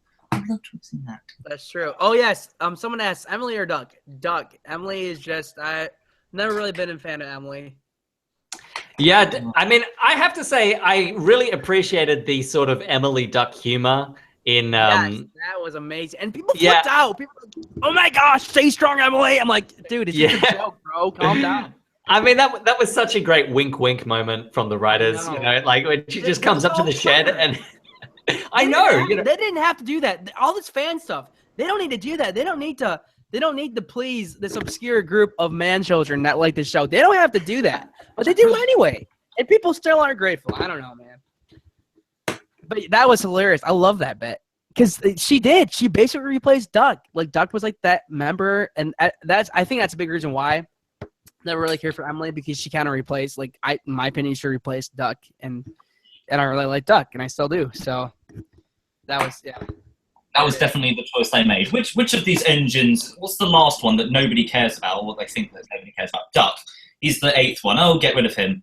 Well, they're all like, "Oh, we need to make a girl character." Then couldn't have made Daisy. Could have made Daisy part of the Steam team. You know, could have done that. But oh yeah, that's an interesting point. Yeah, right. Of course, it's a Diesel on the Steam team. But I mean, you know, it's interesting because I think like as a green engine, Duck would have sold better. They should have gotten rid of Toby. No! Oh my god! He's squared. Oh yeah. Toby, well, let's say he's square. Oh yeah, engine roll call. I still don't like the engine roll call. You what? I mean, I still don't like the engine roll call. I like the old version so much better. It's more tolerable now. I definitely love the little the new opening credits is just great. Like both in terms of the video and in terms of like the remix of Engine Roll Call. I thought that was a really revitalizing thing that the series needed. I'm not sure if I like the kind of whole techie, upbeat, like funky Engine Roll Call. I feel like it really misses the aim and the kind of theme that the show should or is going for. It just seems such like a, let's update it for the hip, new, old, slightly older audience. And I think it is interesting how that worked out, because, you know, the original opening, Thomas going by the windmill, you know, that's been around longer than like the original theme. Like that's been going on since like day one. Like that, at least that. I mean, it changed slightly, but you know, that's always been the intro. But I don't know. I mean, they wanted to make it more modern, I guess. I don't know. I mean, it is. They do feature Railway Series characters in the intro, so it's, I don't know. Well, you know, a lot of kids these days have got like, you know, ADD, and if the theme song isn't captivating enough, they might change the channel. So you know, you got. I mean, I do feel it's like, you know, I have no real love for the theme song before that. You know, like I do like the watermill and, you know, the whole going around the windmill. Like, you know, it's nice and scenic, but I don't know if it's really the way to start off like a brightly animated, exciting children's TV series these days. You know, sure, it was, you know, what it's based on, right, worked in the 80s and the 90s, but these days I just don't think it's competitive enough. You know, I mean, you compare it to say like Fireman Sam, which is also a hit property, right? You know, that's a bit more like exciting and upbeat, the kind of opening, and like just Thomas going along the track is just not quite there. And so I think it was a nice revitalizing aspect. And I'm glad that the oh, we have lost Matt. I didn't even notice. Yeah, Matt, I was going to say, Matt disappeared out of nowhere. He said, I'm going. I was going to go like... He's like, I'm been hit. I'm going down. Matt did say that he could only be here for an hour. So I'm guessing he just snuck out while I was doing my soliloquy there. He's gone to take his track. Probably. You know, one quick thing about that. I do like the new intro. One of the reasons why I like the new intro is because it features Thomas's friends, and the show is called Thomas and Friends. So I like that. I like that point. Hello. Oh, Matt, you're back. Did you have a crash? Back. Man I'm down. back, but everyone sounds distorted and scary. And you look all really close up and zoomed in. What's going on? Man down. Are you at the wedding yet? What's going I can't on? understand your words. It literally sounds like a demonic xylophone right now. You wearing that headset makes me really? think you're like flying into this wedding. Like, Flying. Oh, I couldn't. Is that He's what flying. airplane. He's got a Matt parachute. Restored. This is Matt Pilot Restored going. preparing for land down. I need to land at this wedding. Oh, dear. Matt, when do you have to leave? Are you still sticking around, or? He's completely frozen right now. Oh, yeah, it's gone. Hey, man down. So In about 10 minutes? All right, no worries. Oh, and he's gone again. Goodbye, Matt. He's gone. He's gone. He'll be back in 10 minutes. He's posting in He's the gotta chat get now. married first. He'll be back in a few minutes. He's got to get married. He must have entered like a cell phone dead spot. Yeah, he's just got to get married quickly. Yeah, probably. I'm just going to get married. You should live stream from the altar. You know, I'm sure that like some like trend-setting couple has done this already. Enterprising sure. Engine 93 here. Oh man. Hello, everyone. Enterprising Engine here, and I'm getting married. And I'm getting married. And now you'll never forget my move. What? You got to cut off. Let's see if I can get another question here. Okay. yeah, does anyone have any questions for me before I go? Yeah, sure. Any questions for Jason before he leaves? Before he leaves us forever? I'll be back someday. I'll be back. In another I'll be back 18 someday. months when Trent has his next live stream. Yeah, something like that. That's right. Oh man. Okay, let's see. I might have a question for Jason.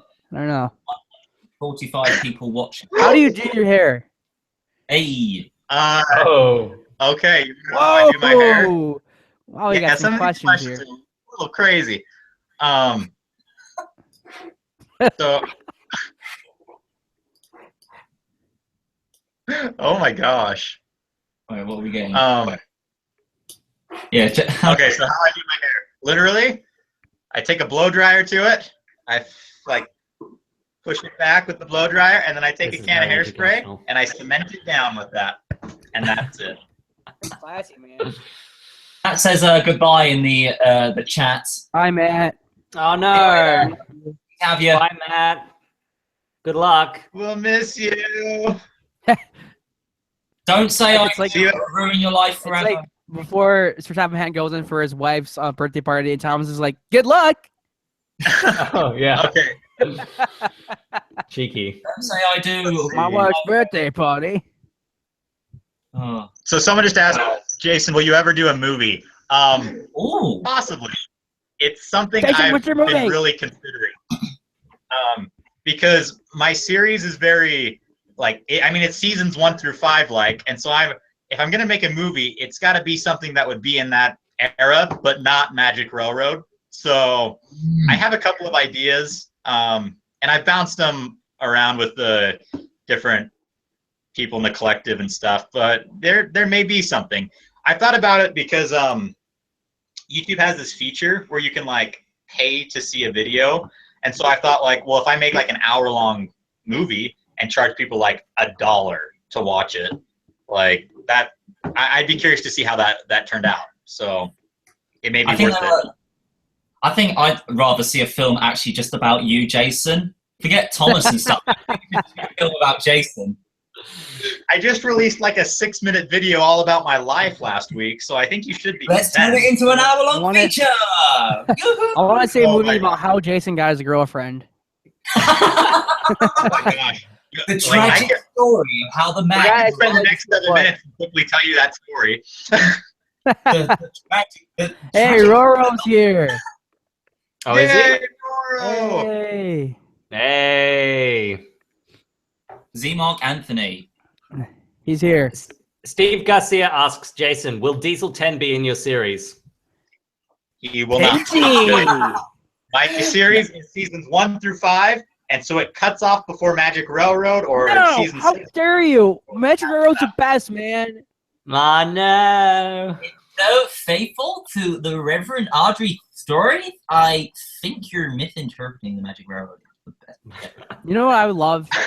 If the Reverend spoke in the new series. I think he will. I wouldn't be surprised. I'd love a film. Voice him, though.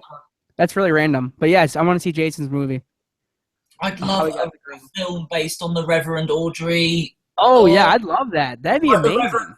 Like the beginning of the film is like Christopher Audrey being sick, and Reverend's just like, I'm going to tell you some stories. And then it cuts to like another, the main plot of the film where Reverend. If they ever make like a big, like if they ever try to make another big theatrical Thomas movie, that's how it should start with like the Reverend and Christopher. Just like, you know, that's how it should start. Like that'd be the best way to do it. That'd be awesome. And then it just goes into this massive plot about the Reverend coming across like the island. So he meets with the trains, he talks with them, and it's so that'd be so good. That'd be great for the 75th anniversary. I just hope that, like, if they ever, I mean, my wish. I don't think it work out this way. Production. I don't think it ever work out this week. But if they ever made like a big like theatrical Thomas movie, I wish they would use the team that they have now. But I just don't think it would work out that way. Like, I don't really know how that works. But probably do what they There did is something. I mean, it They'd makes a probably lot do of what they did with sense. Railroad, where they I just feel like got a whole new team to do it, and I think that would probably be a bad decision to make because, you know, I really felt that if they had extended and worked on the Great Race a little bit, it felt like a real sort of theatrical piece that you could have done because, like, you know, traditionally where you've got a TV show and then they do a movie from it. Like, I think it had a lot of the elements in that. Like, they went to a new place and did a new thing. You know, the opening was very ensemble. Like, you know how there's like, they tried to include every Simpsons character ever made, you know, into the Simpsons movie. Like, I felt like that the Will You, Won't You was kind of that. I mean, it wasn't every character, but there was certainly a whole bunch of them. Yeah. I think what they would need... That you just written in the chat. Harambe, the gorilla. Shout out to Harambe. Harambe engine. That's right. All right, guys. Vinny is gonna come in here now. I hope he's gonna behave himself. And James. Oh, I've always wanted to meet James and Vinny at the same time. One thing about if I they can't wait like, to hear them talk simultaneously. we have Thomas and Diesel 10 and Gordon and Sir Topham Hatt also talk as well. And Dennis. And if they need to like, if they make this big like theatrical Thomas movie, then they have like a. It all starts with the writing. They need to like have like Michael Arndt, who wrote like Toy Story 3. They need to have him. They also help with The Force Awakens a little bit. They need to have him and like Brenner like just write it together. Like you take. Yeah, I think it'd be perfect. That'd be awesome. My fear with the full-length or a feature-length film that'd be in theaters and stuff is that they would like try and do something new and different to be appealing, and I just don't think that would work in any way. They should just remake. They could honestly just remake like the first couple of Railway Series books. Yeah, I mean that's what they do with a lot of movies. Is rather than do something new, they just retell like the origin story. Like you see that with all the that's the superhero Thomas stuff. movie we deserve. That's the one we need. Yeah. I mean, I could definitely get behind that. I mean, can you imagine seeing like something like The Adventure Begins, more like for the Yeah. Jason, like your reaction? I don't know what you're reacting to, but it is so distracting because I'm like trying to figure out what is he laughing at. The Robbie King's comment in the chat. That's just really funny. I'm trying to look for Robbie King right now. What are you saying? Like, What do you say? Oh, there he is. Why don't Mormons buy lifeboats? Because there's already sunshine in their souls. How That's sweet. well, what was I what's talking so funny about? about I it? don't remember now. When you're when you're a kid and you go to the Mormon church and stuff, they while all the adults go to their like Sunday school classes and stuff, the kids go to what they call primary, which is like the classes for little kids, and they sing songs and stuff. And one of them is "Sunshine in Your Soul" today. So it's just really funny that he said that joke because I just thought of all the times I've sang that song. So. Hey, should I bring up the Book of Mormon right now? Let's have a sing-song. Oh my gosh. I'm trying to avoid getting my live stream privileges revoked, but oh look, oh no. It's the Dr. Fan. Speaking of which. Hello. There he is. The Sidekickjason movie starring Benedict Cumberbatch as Jason. Yep, he's here. Vinny's here. He's so good. How's that one video you were working on of me? I'm still waiting to see it. It's coming, all right. I promise you that. It's Cumberbatch. Oh, Vinny, your voice changed. Sweet. Oh yes, puberty has hit me a third time. It's really an exciting experience. Wait, when was Yeah, third time's a charm. When was the second time? I thought it only hit you one time. Well, last time you saw me, it hadn't actually hit me yet. So. All right, I want you to. I want. I'm like 8 years old. Here's the thing, though. I want you to tolerate this the entire rest of the stream, so you can't go back. This is what if I talked in the James voice the rest of the stream? No, I'll let the other voice better. You said about that. Okay. Stuff and nonsense. I don't want you to do anything, inappropriate. You do have quite the reputation for that, as of recently. All right, we're gonna. Shush.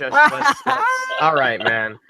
All right, okay, all right. That's another day, another stream. Now that we get that all the way,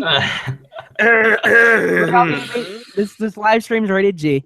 Guys, we need Mr. Take and Play Studios here. Yes, I know. I'm looking for Mr. Take and Play Studios. I'm currently looking for you on Twitter, and there you are.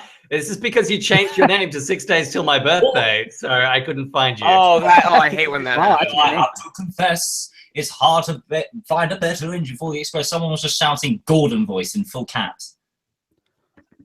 I have to. Gordon voice. Okay, sure. Wait. Okay. How to find another engine. I want to see Trent unpack these Plarail engines. When's that going to happen? Yeah, I want to see that too. I also have. Well, I was going to do that when all you guys left.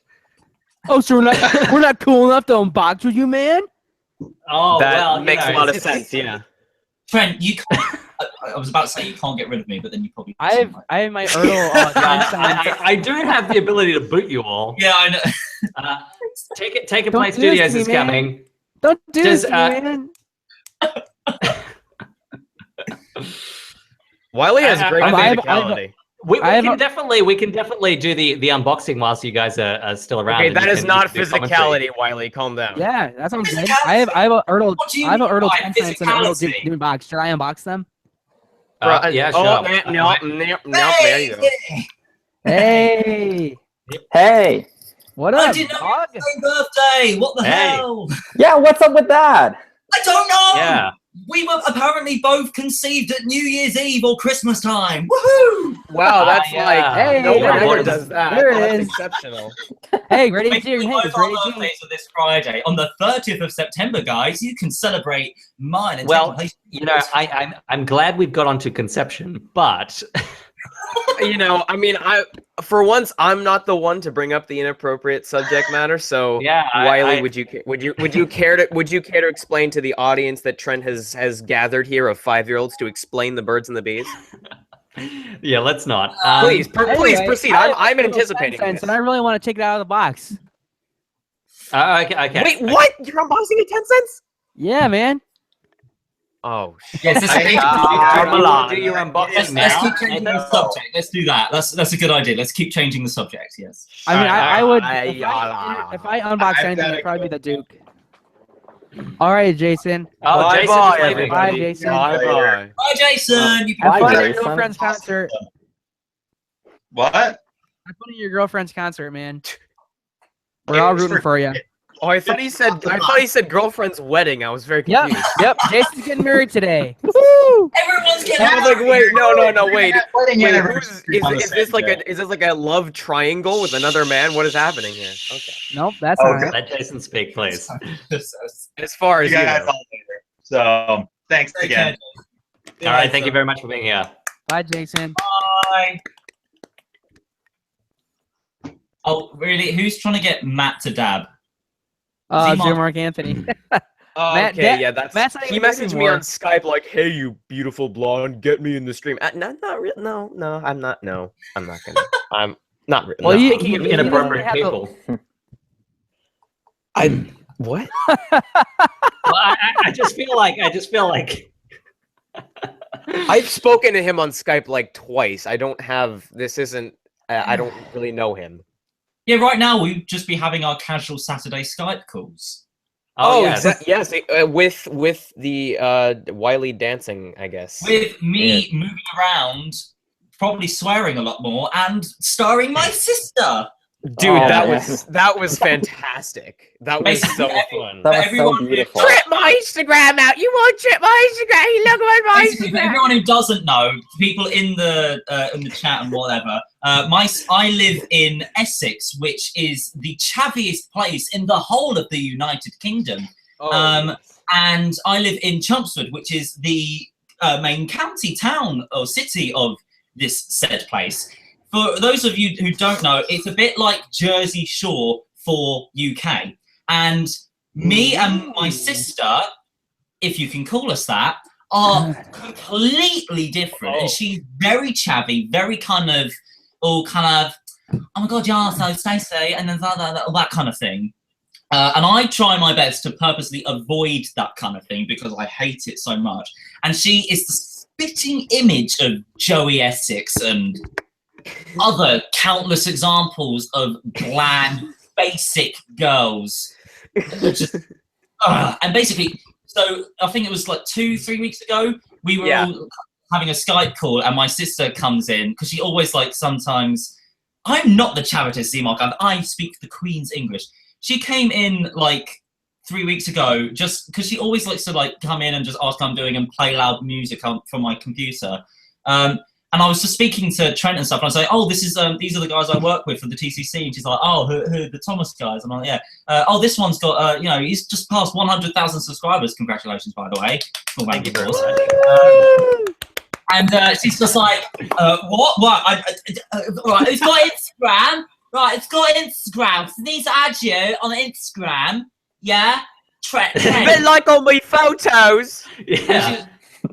Trent, And Trent, I follow you on Instagram. Can you like my Insta? It was so great. The amount of pain that you got in that like 5 sentences to her, just like bam. He's like, nope. Oh my God! And then Trent. So Trent.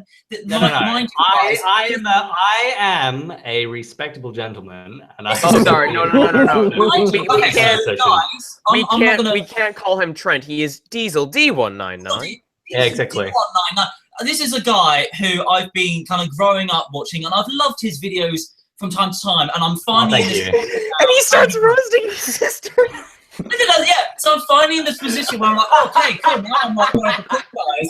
I'm talking to like all the big popular guys that it's working with, and it's super cool. So my sister comes in, Vinny. and they're both arguing. They are arguing. My sister is fighting with DieselD199's. Man, I really missed out. I really missed out on this one. Well, you an 18-year-old, you're still playing with Thomas the Train. What's wrong with you? No, this is my favorite bit. It was like, oh God, it was just so.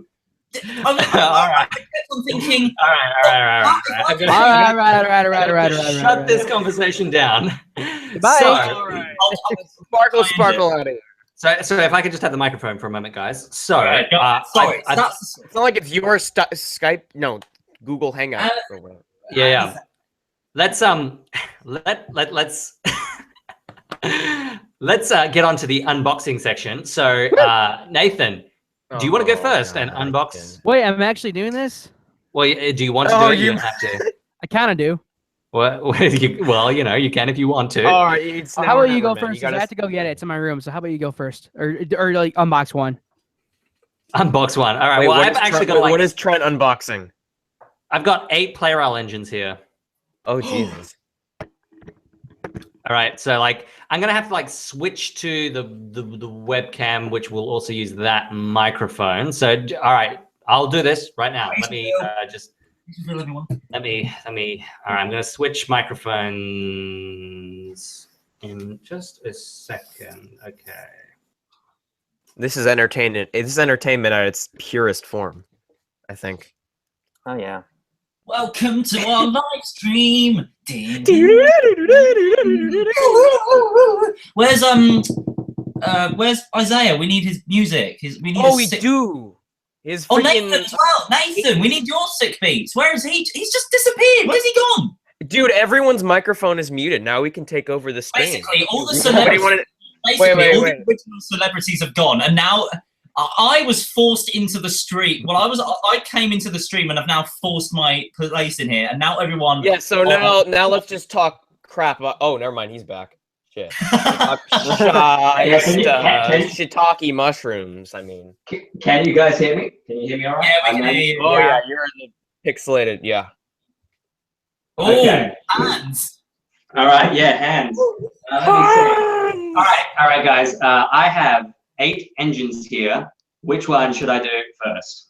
Do Bash, because you should absolutely destroy the box for Dash. Oh, Dash, whatever one it is. I'm pretty sure it's Dash, and I'm really sad that I actually know that distinction. Yeah, it is Dash. It is in fact Dash. I got it right because, as we all know, Trent speaks fluent Japanese. Yeah, absolutely. Everyone, Trent is not going to dab. Please stop putting that in the chat. I don't know what dabbing is, so. I can dab. I can dab. What is dabbing? That was such an intense dab. I had my headphones fell off. Maybe I should. Maybe my new name. My new name should be. Hey guys, my new name should be Upside Dab. Every time. No, it shouldn't. Just a second, guys. Can you actually see what I'm doing? All right. I'm not. Yeah, Yes, you I have can, dash. You have Okay. dash. Those trucks are probably more interesting than the bloody train, its locomotive itself. Well, I mean, I do not actually have these wooden blocks. I don't have this yet. So I mean, Are they just standard trucks? Yeah, they're just standard trucks. Although this one is like a slightly off greeny color. I don't know why. Already more interesting than the engine itself. Wait, Now, so see- why exactly do you have all of these if you're Mr. CG now? Well, because I still need them in order to You make need them them for CG, reference. right? Like I sit down. So you're planning on making the logging locos in CGI because that's really important. Well, you know, I can imagine a few hillbilly jokes or something like that. So now apparently Plarail did actually make Bash as opposed to just Dash, but it only came in like a set. But luckily, I only need one of them, and I think what is it? They're the same except some of the colors are inverted. The cab color and the boiler color are switched. And the wheels. All right. Well, I'm going to go on to Ryan now, which of course is the latest one that's actually coming up. My name is Ryan, and I'm Ryan. I rewatched The Adventure Begins for the first time since it came out last night, and I watched the UK dub, which is immensely better than the US one because it's like they actually, don't sound like terrible American people. But it was just so weird because I just noticed the fact that the guy, I forget his name, the guy who plays Thomas in the UK now does not know how to say the word Henry. He's like, "Oh, look out, Henry." It's Hamry. Henry. No, I don't even know, Henry. What are you doing, All Henry? right, so look, here we go. We've got Skiff. His little sail is detachable. I am. That's real, but it applies. Yeah, it's not a bad Skiff model, I guess. The face is pretty accurate. This is, of course, after he gets painted.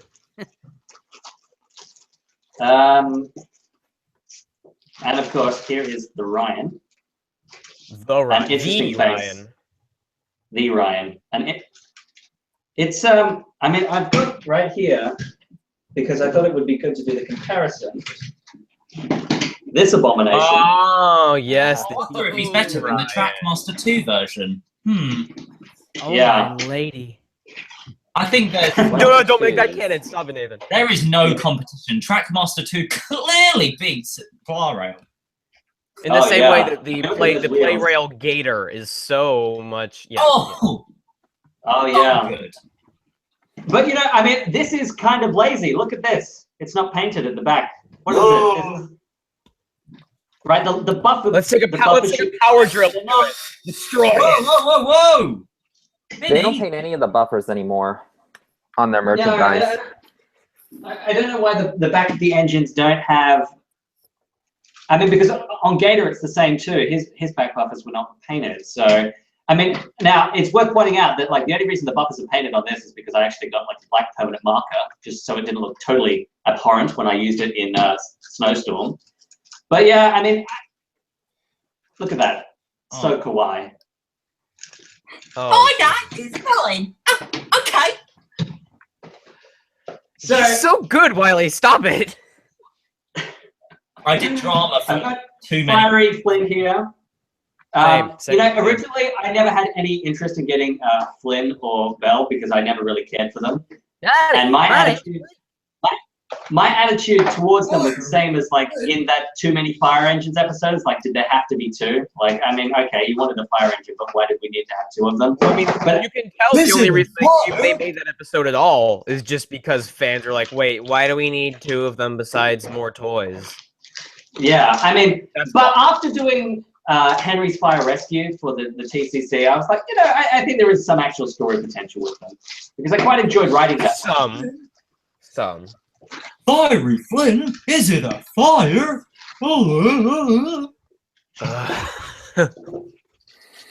I love the guy who plays him in Day of the Diesels. That's like the one good thing in Day of the Diesels. I am Fiery Flynn. Cranky? That's a funny name. You're not on fire?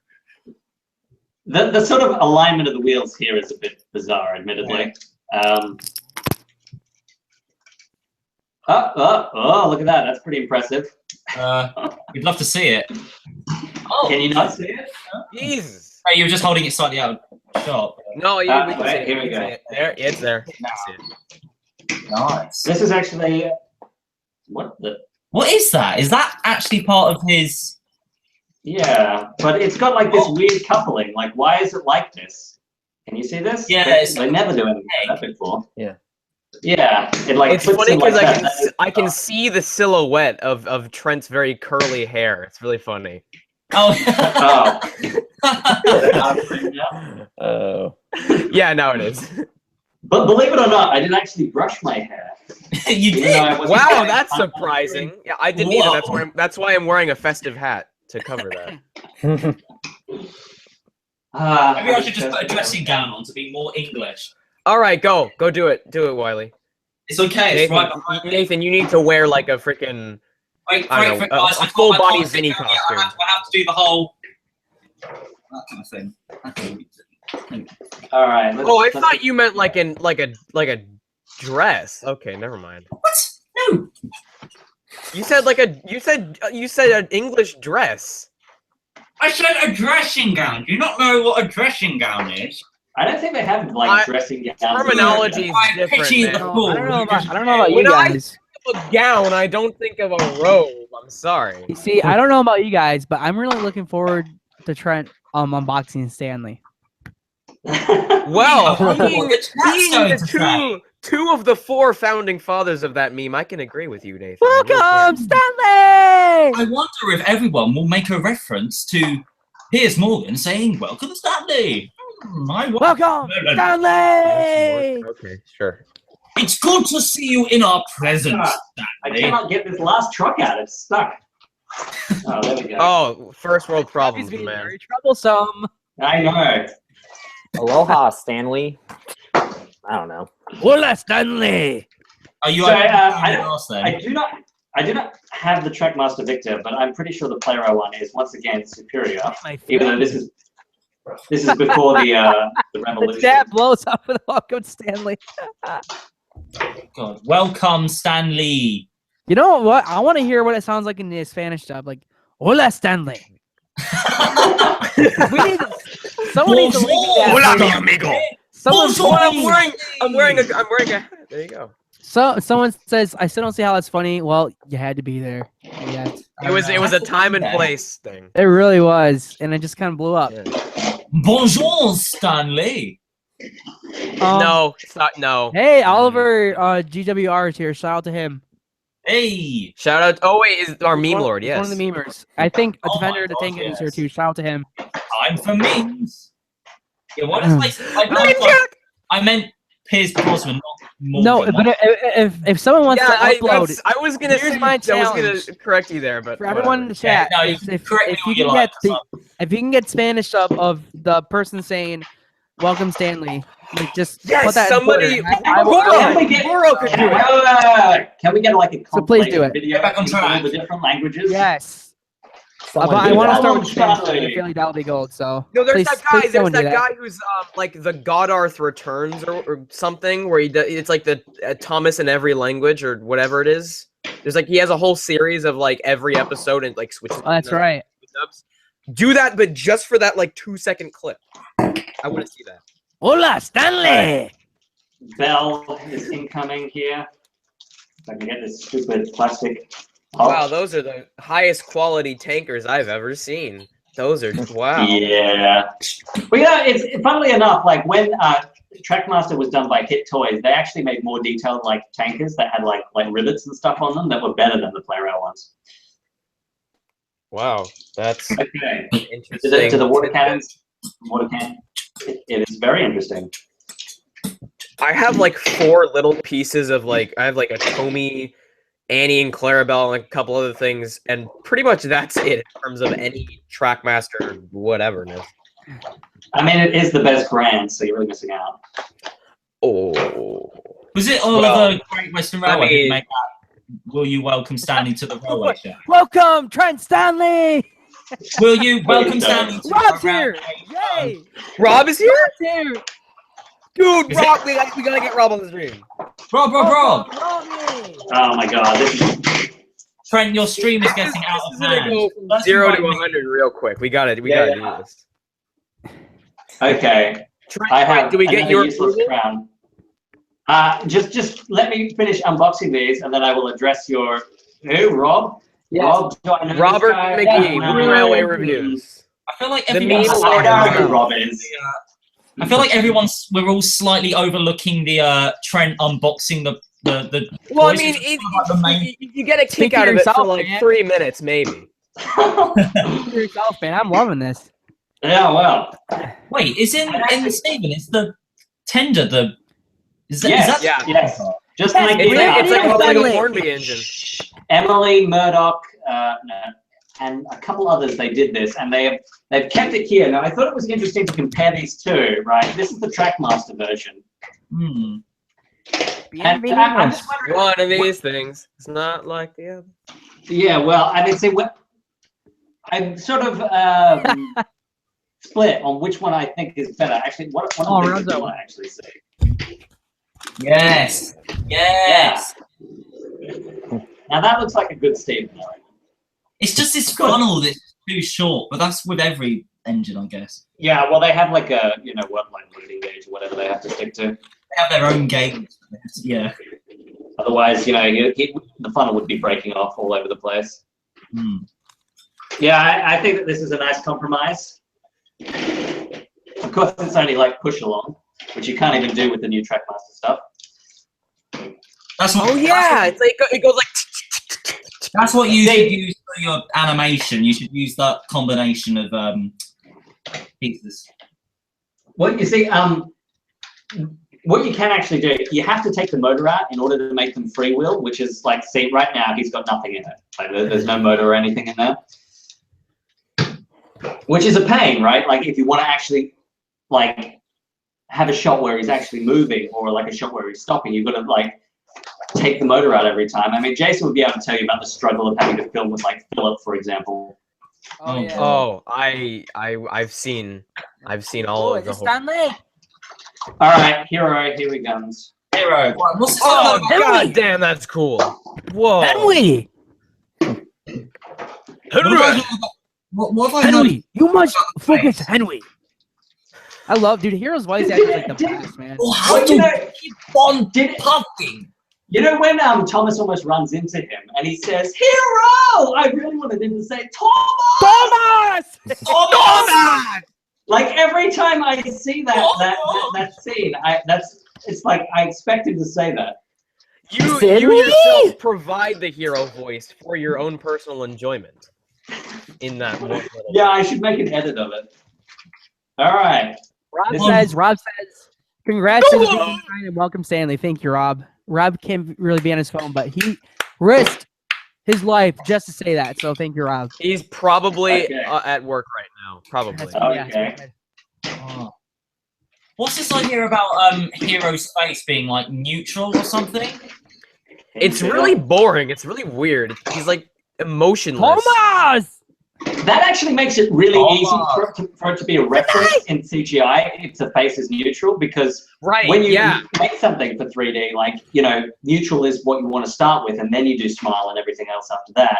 I mean, the way I have to do it currently is, because I have to be able to feel as though it looks right, I do actually have to model it with the smile intact, so I can make sure that it looks like the actual face, and then sort of like adjust it and put it neutral afterwards, which is kind of annoying. All right, well look, I'm down to the last one, guys, and it is, of course. Oh my god!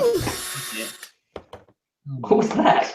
That was a drill. Power drill next to me. Vinny has a drill. Vinny. I don't know why. It's just sitting. I have a power drill sitting on my desk right now, and it's just really fun. Every once in a while, I'll just go. Oh, okay. Are you really into like woodworking stuff? He's out. Not He's even. No, I'm not. Not even. He's the one. In an instant, they heard a chorus of whistles. Stanley's Ready? Here we go. In an instant, they heard the engine shouting, "Welcome, Stanley!" I'd love if they addressed that in the actual series. Like there was an episode that was just entirely focused on Stanley getting very annoyed when everyone said like a certain catchphrase about him. If it was Welcome Stanley, it would be obvious. Okay, no, think about it. They made an actual toy based off of the Stanley viral video. They can make an actual toy based off of this meme. I feel like this meme was not quite as viral as that. I hate to break it to you guys. Well, actually, I do remember in 6th grade, and yeah, that's how freaking young I am. In 6th grade, we were in like a weather unit in science class, and they showed us that Stanley video during class. They showed us the Stanley video during science class, and one of my videos was in the related section, and I just prayed that nobody like put 2 and 2 together. You were just kind of like keep quiet. You know, I was like, nobody looked at the. What's this video over here? Everyone in my school knows that I am a Thomas fan. There is no hiding it. Nobody. We're like 5, maybe 10 people. When I was in 5th grade, we actually went on a field trip to like this railway, or like kind of like not really railway, but there was like railway in it anyway. So we're on this field trip, and you know how I always like watch movies on the way there. Well, I brought Thomas and the Magic Railroad in 5th grade, and we turned it off after 5 minutes. I'm like, come on. I was like, no, best movie ever. You did that in 5th grade? Yes, dude. I wouldn't have done that in 1st grade. I think it was kind of like a joke. I kind of made it. I didn't make my friends watch it. Oh man. Actually, I do remember. I just had a weird flashback. I remember I had a block party with like all my friends, and we watched it, and they were just like, "Yeah, that's really nice, guys." You know, that's really nice. I'm sorry. Carry on. No, I'm done. That's not that interesting. Here's another. It's story time with Wiley Queenan again. Keep it short this time. I think it was May. I was fucking hell. This is so weird to talk about. It's a PG stream. That's it. Block him, Trent. I'm dead. Take him out. It's your time. You're done. Wiley, you're testing me today. Trent was gonna monetize this video and make money and support his life and his family, but now since he swore, he can't do that. Okay, Trent. Did you know Trent's going back to his earlier days? Oh yeah, like the freaking Easter Bunny video. What are you talking about?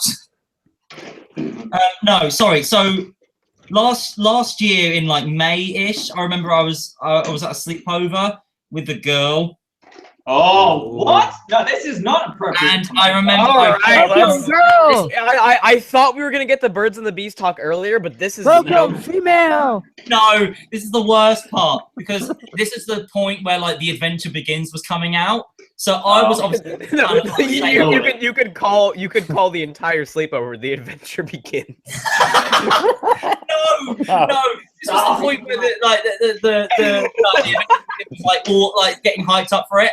And I remember I had the scene download, like the chase scene, like on my iPad or something. And I was like, and I was just like talking to her, and I was just like, oh look, they've like revamped the thing, and it's like music and stuff. And I could now that I'm remembering, I just remember her like staring at me blankly in the face.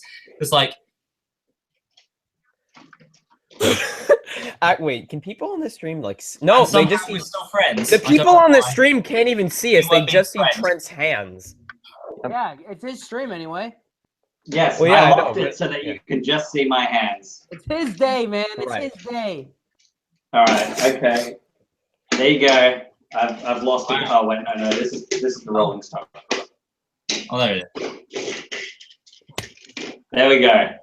Ta-da! All right, great. All right. So let's talk about them. All right, so the one with the deepest character trait, the one that really sticks home, just goes home with me, is obviously Flynn. Flynn is just the deepest character. He gets the most character development of the series. It's just actually Flynn's got the most like unique design, obviously, because he's actually like a because he's not a freaking train. Well, you know, I mean, Plarail actually did a really interesting set where they had like a sort of points that switched from like rail onto road. That was quite cool. Yeah. Really? Yeah. All right. 16. Oh wow. Okay. Flynn looks the most accurate to like his actual like TV series counterpart. I think, just in terms of like shape, maybe. And because the TV series counterpart looks like a toy, so it's not that hard to try. Oh man, they've all got like quite especially like the actual proper Steam team. They've all got very minimal designs. Yeah, and then you go to Hero, and it's like really detailed. Hundreds. I don't know. Yeah. Anyways, Trent, talk about your locomotives. Right. So out of all of these ones, you know, I do actually think that Stanley is the nicest. Stanley! Of course he is. Of course Stanley is the nicest. Why wouldn't he be? He wouldn't be able to say that without any of us making some stupid joke about it. But, no, yeah, but you know, they actually did a really good job on Stanley. Ryan is a little bit, I don't know, squishy. I find that him, you know, he's like squashed up. He's like squashed up, right? Like Ryan is just a little bit. He's a little squishy. Yeah, I don't know. I'm trying to think of a word to describe it. Victor's also quite well done. The front half of Stephen is very well done. The tender is pretty scary looking. Yeah, okay. I think that's enough of that. So we can probably turn this off now. All right. So we're gonna. No one wants to see your hair silhouette anymore, Trent. Nobody. Yeah. Okay. All right. I think we're going to switch to Nathan unboxing his little. I don't know if I'm gonna do it anymore. Welcome back to Vinny Unboxes Power Drills. Well, this is the top channel on YouTube. PewDiePie can eat dirt. Look at that. I mean, I don't know about better than the hydraulic press channel. Guaranteed. Oh, probably. Maybe that should be your thing. Maybe you should just drill through things instead. That'd be so great. Dude, wait a minute. Wait, I got paper towels. Wait, let me see. Do that! This is it. This has now become, Vinny is now a... Yeah, okay. I don't need to say like... Friend, DieselD199, is this what you expected your live stream to turn out to be like? Well, no, that's why I didn't invite Vinny. Oh! Dang, Well, you missed out. I can't wait to watch this live stream and go back to the moment you all started talking about me and I came along and I'll be like, this is the moment the stream went completely down. Yeah, that was my mistake. The moment the stream went from 160 viewers to 117 viewers. Online, you just invited Short Run 551. All right. Let's Let's what? Yeah, Yeah, You're the main this man. live stream has gone really downhill. Let's get back on track. Oh wow, pun intended. This is what we've been trained for. Oh no, stop. Yes, it is 1 a.m. here, Alex. It is indeed. Yeah. But yeah, I think I will survive. I will survive. Let's okay, what are people in the actual chat? What do you want us to talk about at this point? Because I think I've gotten through most of what I wanted to talk about. I still think I might do just a solo thing to finish up, where I'll do a Q&A and people can ask me whatever questions they want there. Does anyone have any questions for Wiley or Vinny or Thomas Taken Play Studios?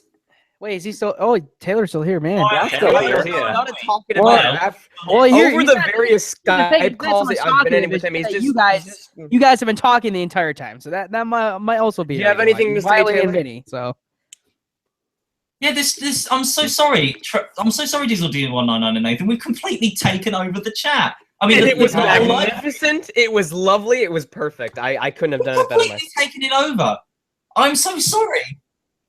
Mm-hmm. Well, just won't get a. And then your sister bursts into the room and stuff really starts happening. Guys, what's going on? Follow me on I Instagram. have a question for Trent. What is so? I'm not gonna ask you about the next short, but when is the next short coming out? When do you think? Yeah, I really want to get it up before Halloween. We'll see how that goes. You know, like historically, I've missed Halloween like most of the time. Yeah. It was Halloween night. Last year, I still had some frames that I had to render. So I went and saw a movie and then came back and uploaded it onto YouTube. Luckily, with the time zones difference, that was like Halloween morning in America. So that like I just made it. I don't think so, but okay, we'll give you the benefit of the doubt. Okay, yeah. Favorite class of engine? So, the engine. I don't know, man. Can you name one? So you're saying tank Halloween? Okay, is this so? Is the next one going to be Halloween themed, or you don't want to say? Yeah. It will be Halloweenish. Ooh, this will be fun. It will have a sort of spooky, eerie theme to it, at least. I'm excited to do the music for that. Wow! Spoiler alert. Yeah.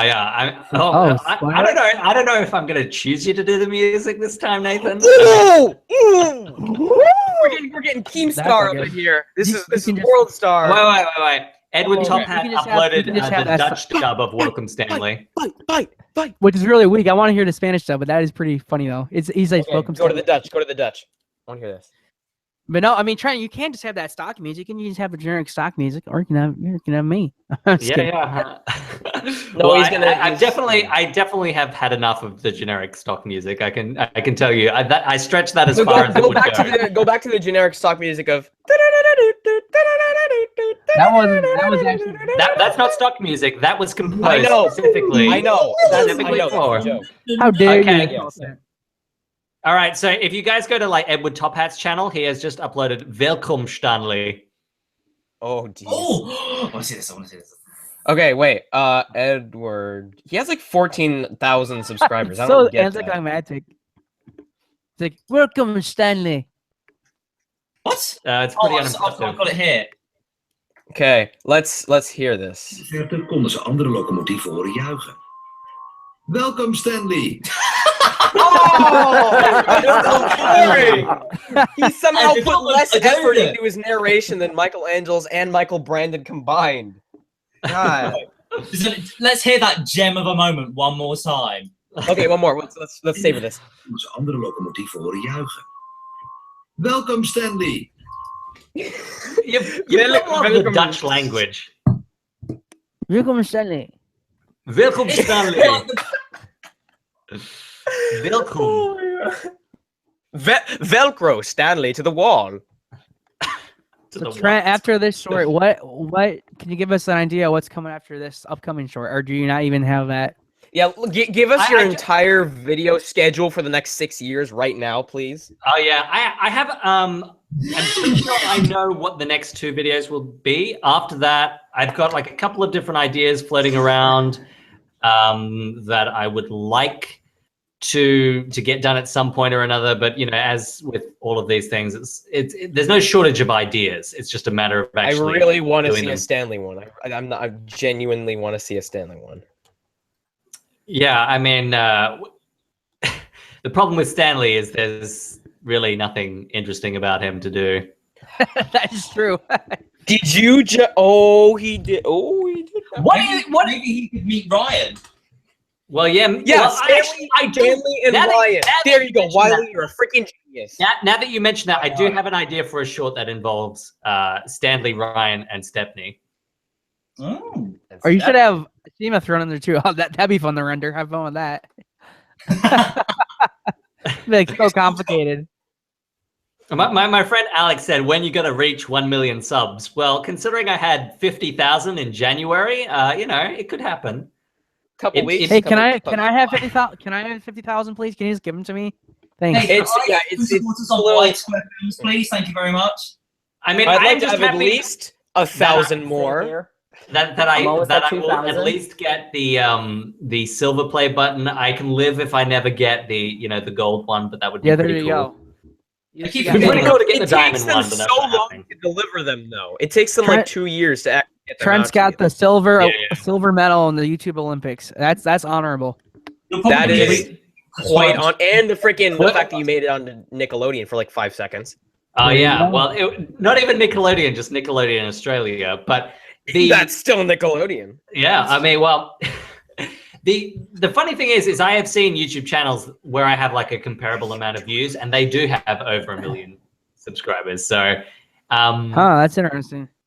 Yeah, I mean, I think on Social Blade, like, I'll just take a look at my rank now. There is a lot of disparity with the rank in terms of views and the rank in terms of subscribers. If this will load, and it does not. I think in terms of views, I'm like at this. All right, okay. So my video view rank according to Social Blade is number 7,021. Whoa!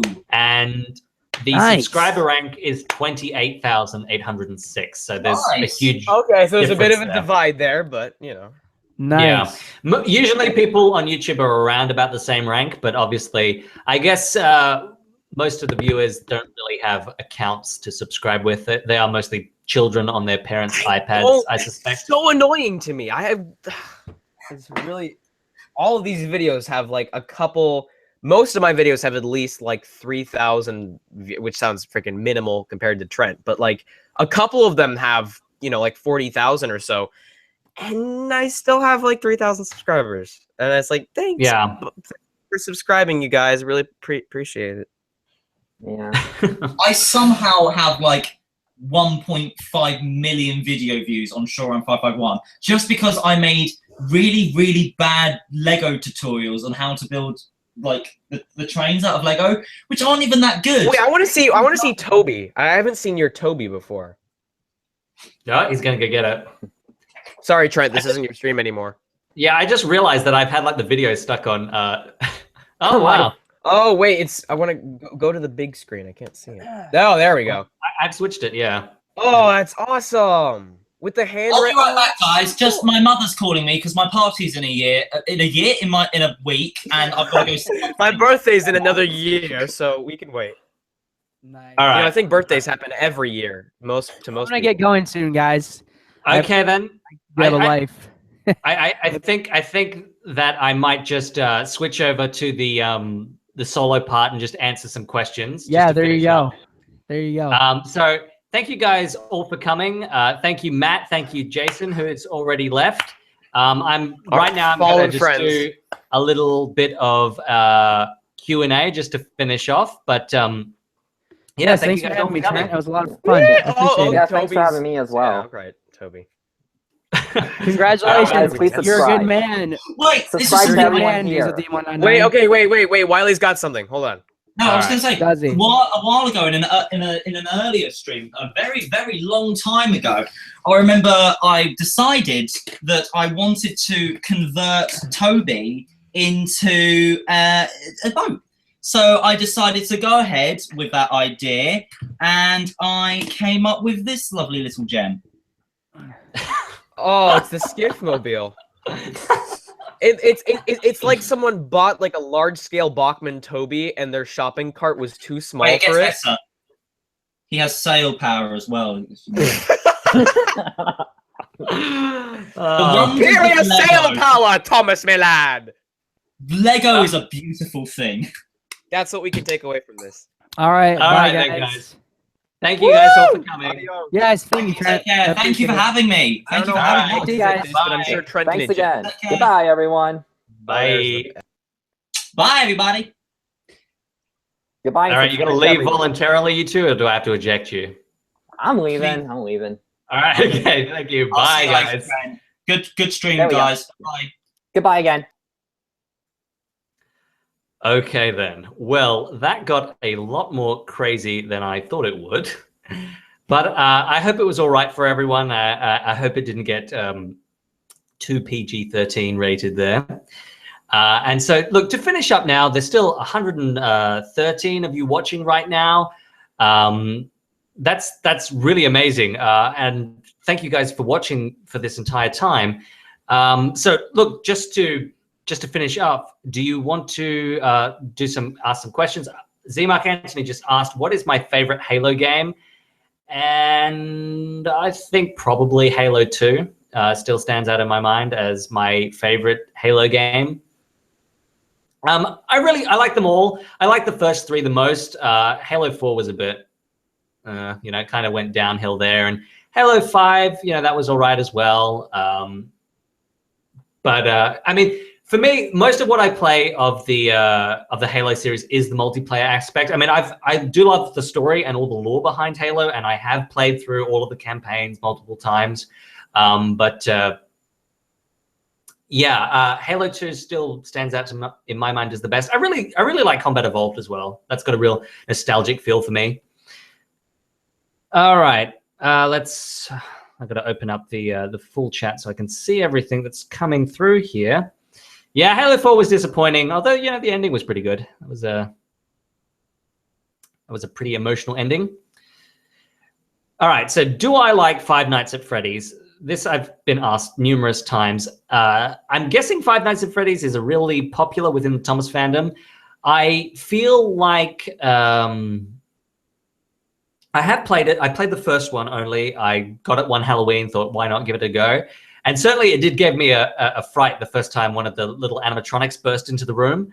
But it's not my kind of, it's so limited. There's very little that you can actually do, right? You can like pan the camera slightly and what is it like? You can turn on the light or, shut the door. And I mean, it's a bit boring in that respect, although it's very intense to play it, I have to say. It's a very simple game. But yeah, it's not really my kind of thing. Okay. What is my favorite Thomas and Friends character? It varies, but Duncan probably. Yes, Trackmaster Dude, I can see your comment. My thoughts on season 20 so far. We did talk about this earlier. So far, I've been pretty happy with most of the episodes. The one I like the least is Sydney Sings. The one I like the most is whatever Bradford's episode was called.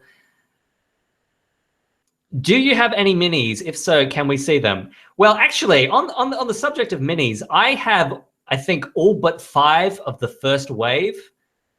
And most of them are still in the packaging. There may or may not be an unwrapping video of that at some point in the future. I got to just complete the collection. Yeah, my Halo skills are not the best, Alex. But yeah, I will definitely play again in future sometime. What was it like to be in the Kids' Choice Awards on Nickelodeon? Really, I didn't actually end up doing a lot for it. Like, I mean, obviously I did some stuff on my channel, but because in the Australian version, the way that the show goes is that they show the American version of the actual show, and then they just cut in like these little additional segments for these Australian-only only category. So I didn't like get to go to a show or anything, but I did get the opportunity to go to Sydney and talk at what's called Vivid. It's a big festival. There's a lot of like panels and stuff there, and there's a whole bunch of, you know, light shows and all that sort of stuff. And that was really cool and really fun to do. Met some interesting people there. All right, let's see. What is the biggest thing you want to try and do in CGI? Light and Cold Productions asked me that. And I would very much like to do probably like Vickerstown Station, I think is probably the most extreme thing that I would like to make. Like, I mean, it makes Knapford look terrible, and that's kind of disappointing in that respect, but it is such a nice station. I would really like to give it a go at some point. Geeb Machine asked, hey Trent, did you get my Skype contact? Probably. I usually just accept everyone that adds me on Skype. I don't spend a lot of time on there. The best place to contact me about anything is either YouTube or Twitter. YouTube is actually going to add a community tab to channels in future, which I'm looking forward to. You know, you used to have the ability to post images or pictures or just text. And then they took it away, and now apparently they're adding it back. I'm looking forward to seeing how well it is received, but I would much rather like communicate with everyone on YouTube as opposed to having to go to Twitter or Instagram or Facebook, which I really don't like using anymore. Okie dokie then. When is Crobin's Gate going to be finished? I think if you mean like my actual model one, like never, but I'll definitely make a CGI one at some point. What is my opinion on Mario? You know, yeah, I like Mario and Mario games. I was never big in Nintendo. I'm an Xbox boy, I guess. But you know, I have played plenty of Nintendo games over the years, and I have enjoyed them. What was your favorite Thomas short to make? Well, that's hard to say. Of the ones I've done recently, like, you know, I really enjoyed doing Thomas in America, even though it was frustrating at times to do. You know, trying to use the physics engine to get the kind of results that I wanted didn't always go the way I wanted it to go, which was kind of annoying. But, you know, it was a really rewarding video to do. I really liked doing, what is it, Shed Y4083. That's a very simple short, but I got to do some cool atmospheric things, make, you know, everything, you know, experimenting with making everything look wet. And yeah, that was a fun short for me to do. It was an easy one too, which I quite liked. Thoughts on a possible sequel to The Adventure Begins? I can't wait for that. I hope we get one. Thoughts on the banter of the Diesels in The Great Race? Look, all of the dialogue in The Great Race, apart from the stuff with Percy, was great. Like, that was one of the best things about The Great Race is all the characters were really well were written. Okay, let's see. Are we going to see more characters in future shorts and CGI? Absolutely, when I get around to making them. I really want to get to work on Henry and Edward and Toby. You know, I want to get all the classic characters first, but really my policy is if I need them, then I'll make them. I'm not usually looking. I don't start with the characters and then make the short around it. What is the first episode you ever saw on VHS? I am not really sure. I only have one of my Thomas VHSs from when I was a kid. I used to watch them until they didn't really work properly anymore, but I very distinctly remember at least one of the videos I had the song Thomas We Love You or Thomas Anthem on that. Favorite class of engine? I can't really name a favorite class of engine off the top of my head. I'm not like a really huge steam fan. Like, I will admit that, you know, my knowledge of working railways is not the best. I think a Thomas fan first, and then, you know, a fan of like steam engines secondary to that. I'm not really sure. So yeah, I couldn't really name a whole bunch of classes off the top of my head. Do I see myself as the Keith Wickham of the TCC? Well, it doesn't matter whether I see myself as that. Everyone is insistent upon telling me that. If I can just make one point though, right? Anyone who's ever had to edit anything for the TCC is glad that I voice a whole bunch of characters because my lines are always in first, right? And so when you have to sit down to edit, if you don't have lines, then you have to like record like stand-in lines. And you usually don't have to worry if it's Thomas, Gordon, Sir Topham Hatt, or Diesel10, because those lines are always the first ones in. When you made a Brony on the Line, why did you make Twilight act all weird and derpy, like derpy? So a Brony on the Line was really just my sort of response, me poking fun at the fact that there are so many bronies in the Thomas and Friends community. I mean, when the My Little Pony fandom really came about, you know, I remember being confused as to why there was suddenly so many horse pictures in all of the comment sections. And it's just, you know, I mean, there's no real specific reason for Twilight acting derpy other than, like, I feel like the show itself is a bit derpy. Admittedly, I haven't watched it, right? I mean, I am speaking completely from ignorance. It's just not the kind of show that I think I would be interested in. But, you know, it was just a fun little, you know, poking fun at something that I thought was kind of weird. Okay, let's see. Am I a fan of NASCAR? No, I am not. NASCAR fan 88. I don't really watch any sports, if you can call that a sport. Yes, the TCC will be getting a Halloween special. Can I answer a few questions in my Toby voice? I gotta, like, okay, let me think. What does Toby even sound like? I gotta think of a line from the actual one of the shorts that I can use to get me started. My shed, what did you do to it? Okay, let's take a look at some of these questions. I'm not even sure if this is exactly the voice.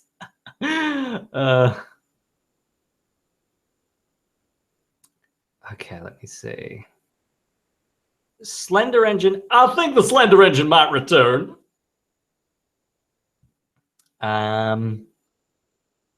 Okay.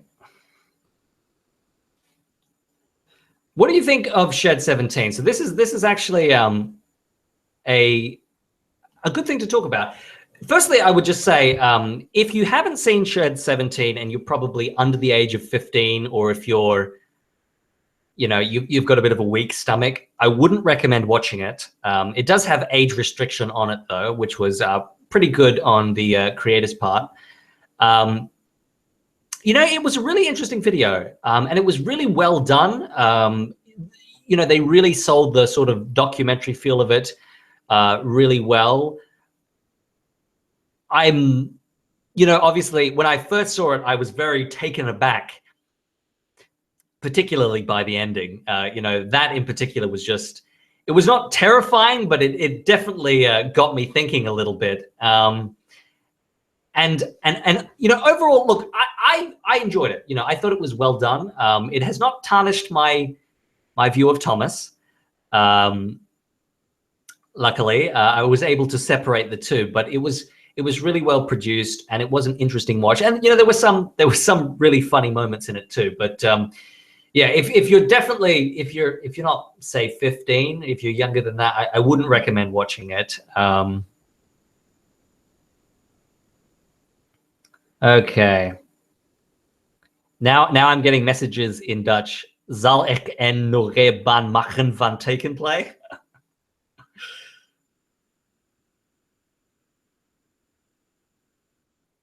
I can do Edward's voice if you like.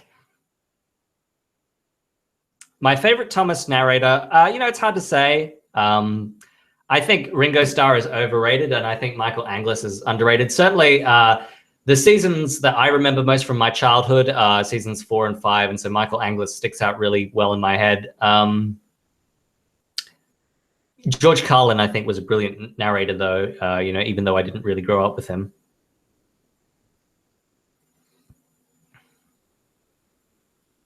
Okay. Yeah, my Dutch is not great, is it?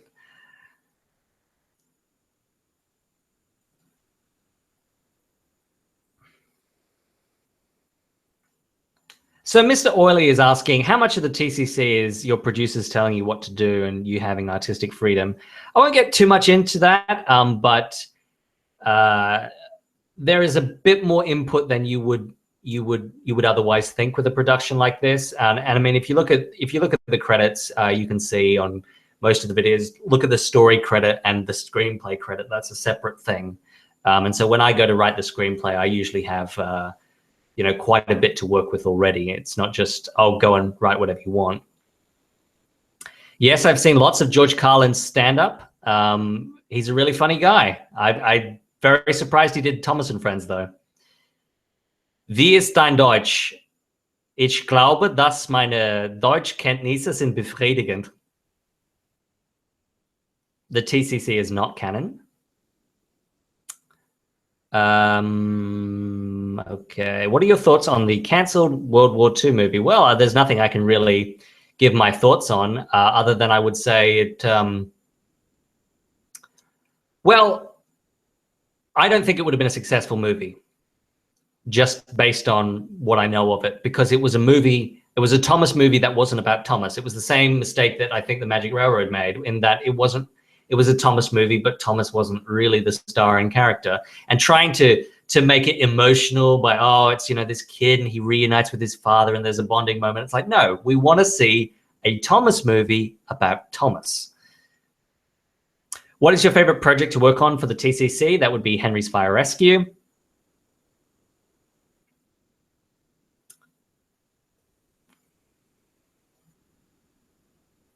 Okay. Favorite Thomas crash? I don't know, maybe Dirty Objects.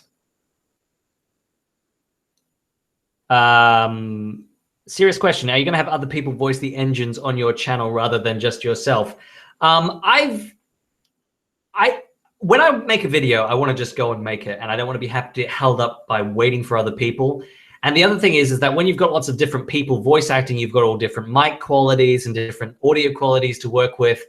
Certainly working on the Thomas the Tank Engine community channel, I really felt sorry for Matt, because, every time he makes a video, he's got so many people that he needs to have,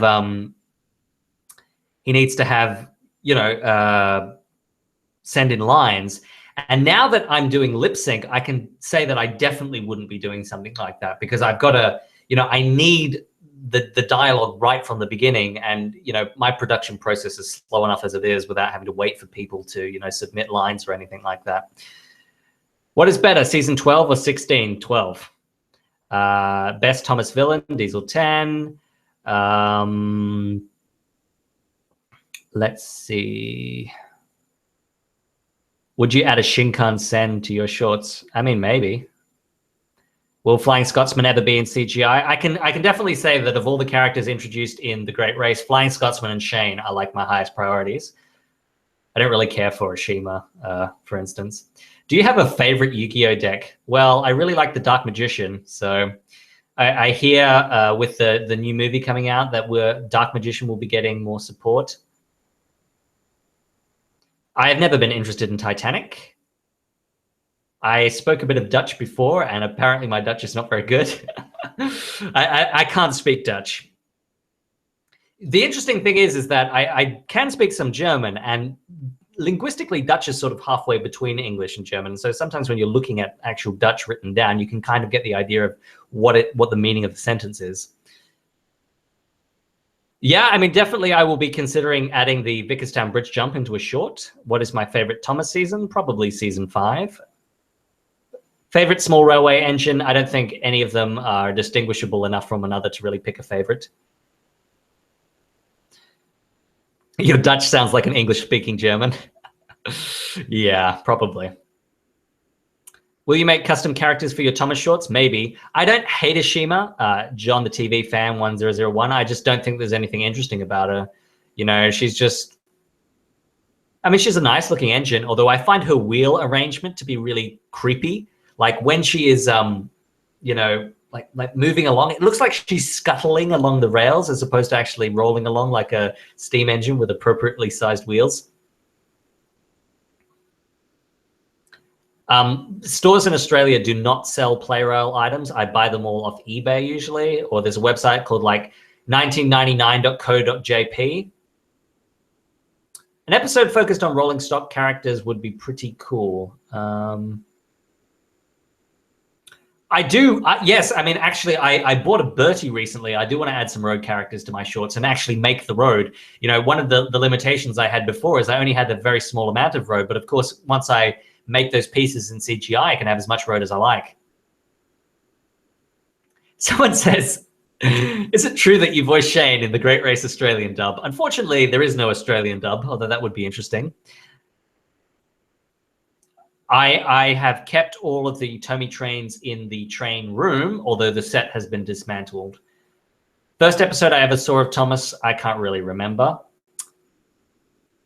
Thanks, Alex. Good night. I do not speak Polish. I only speak some English and, I speak English and I speak some German. Thoughts on Tugs? I still haven't gotten around to watching Tugs. Cheap merchandising. There you go, Mitchell Franklin. How do I join the TCC? All right, this is a question that a lot of people have had. How do I get involved in this? The one thing I would say is that you need to have a work sample, right?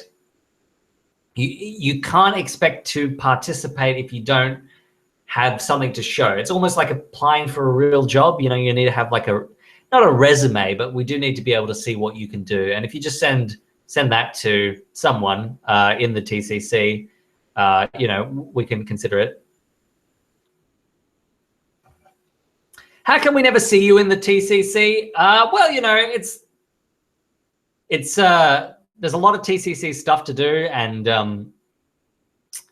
I guess I already put quite a bit of time into it, doing the writing and the voice acting, and you know, I have a limit to how much time I'd like to spend on that, as opposed to, you know, working on my own series. The only console of this generation that I have is the Xbox One, Nick_9001. Light and Cole, will you do Annie and Clarabelle? Absolutely. Do you watch The Simpsons? I used to. I haven't seen it in a while. I'm not really that big on some of the newer seasons. The one episode, as you would probably imagine, that I do watch every year, though, is the Treehouse of Horror episode. Will Vinny ever be in CGI? Maybe. But as I said, Flying Scotsman and Shane first. Favorite of the Great Race song is Will You, Won't You?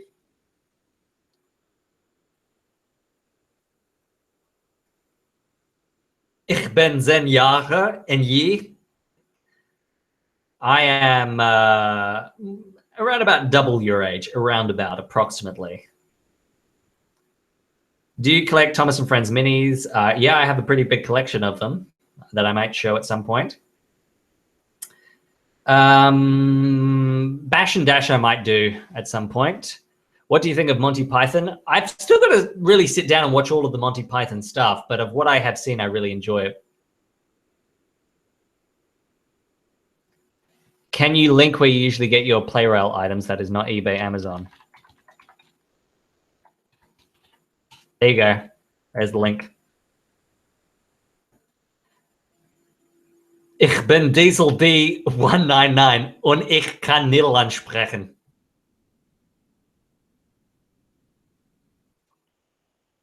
The minis I will save for another time. Ah, Matt made it to the wedding. Well done, man. Let us know how it goes. I absolutely think Shane should have had a speaking role in the Great Race. I think all of the characters should have, even if they had to expend, even if they had to lengthen it.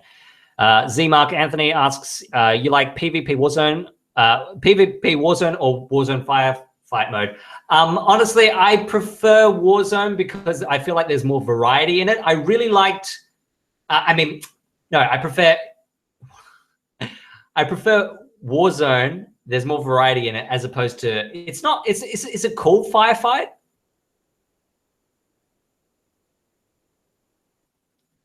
You've confused me, Mark. I can't remember. Is it? I prefer the traditional PvP as opposed to the big map. If they had more maps and there was a bit more to do that was a bit more different, then I would like that more, I think, probably. But I really enjoyed it when it first came out. Okay.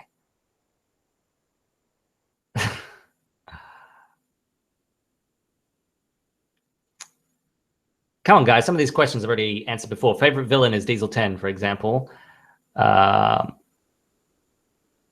Do I like Ertl? I don't really know why people like Ertl so much, to be honest. It's not, it's not right. I had Ertls as a kid before I had Wooden Railway. I had not seen Red Dwarf. I am not going to be doing any singing. I have, is Overwatch a game? I think I haven't played Overwatch. Favorite movie from TTTE, The Adventure Begins. Then after that, probably Legend of the Lost Treasure. Then, yeah, The Great Race after that. Okay, do I think the Flying Scotsman will return to Australia? Maybe. I mean, you know, now that he's all been, restored, I guess, and put back in working order. My opinion of Philip is that I like Philip. I don't know why everyone hates him. I mean, a lot of people say, "Oh, he's super annoying," but I personally think that he's a nice, enjoyable, unique character, and he fills a Marvel or DC. Well, traditionally, I would have liked DC more, but they just haven't really done a good job of the DC movies. If you wanted to make a crossover with your Tommy Thomas and Friends shorts, what would it be besides the Brony short? I don't know, maybe Chuggington. There's Plarail Chuggington, but I've never watched Chuggington, so.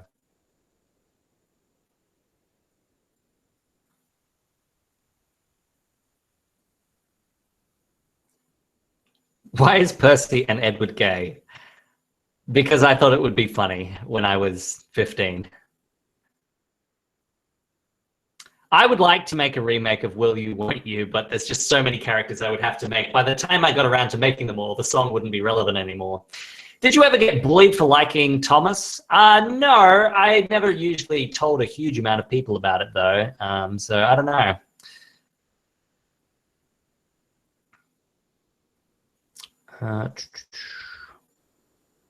Philip reminds me of myself when I was younger. Yeah, I think there are plenty of Philips in the community. My favorite fan character, I'm not really sure. I wouldn't be aware of every fan character I've ever made, I guess. Can I say one of my own, like Slender Engine? I should say Timothy. That would be controversial. Do I think Charlie is annoying? Yeah, I just don't really care for Charlie. I think his jokes are lame.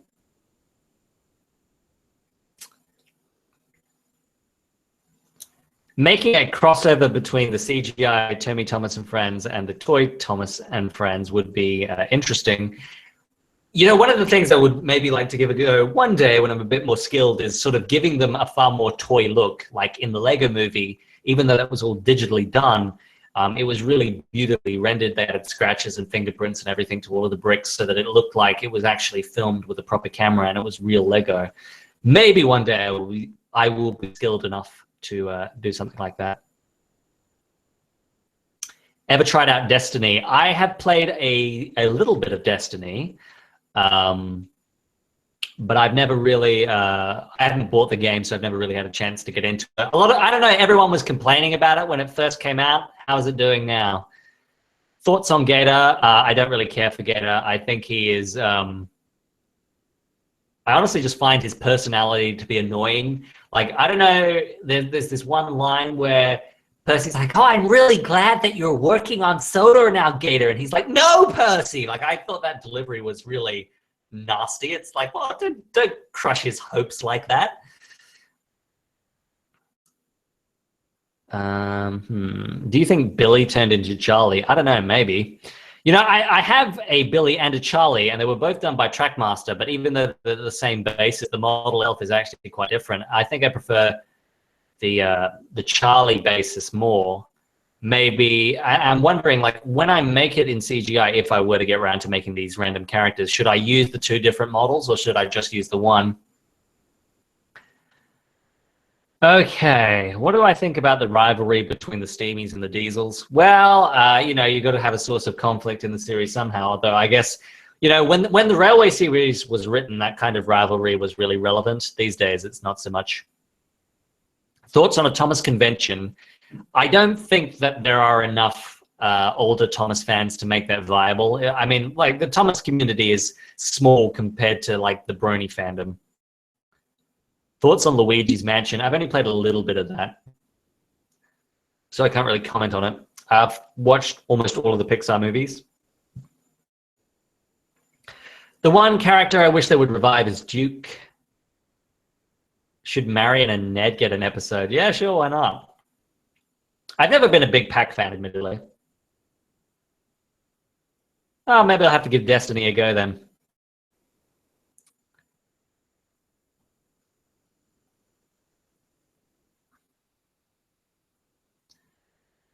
I never really cared for The Great Discovery. I am going to make a new short, hopefully, before Halloween. We'll see. No promises. You know what I'm like. Favorite character to voice in your series in the TCC? Well, in my series, like, Thomas is sort of like my natural speaking voice with like less of an Australian accent. So that's always a nice, easy one to do. I think probably Gordon, though, overall. I have a lot of fun doing Gordon. What happened to Neville after he fell off the bridge? He was repaired, I'm sure. Okay, let's take a look. How many people are here at the moment? Wow, we still got like 120 people watching. All right then. Do you think Lady and Splodge should come back? Yeah, I don't know if they're ever going to bring back Lady because Lady, you know, there's a lot of controversy surrounding that. But Splatter and Dodge would be super easy to take. All you got to do is, yeah, well, I mean, there's already, you know, what, like five British, what is it, Class 8, BR Class 08s. So might as well just retexture and make another 2. Streamline Thomas in Blender. Yeah, I think it would be more likely that I would do a CGI remake of Streamlining than Will You Won't You, because there's just fewer characters in it. I have heard about Glenn's return.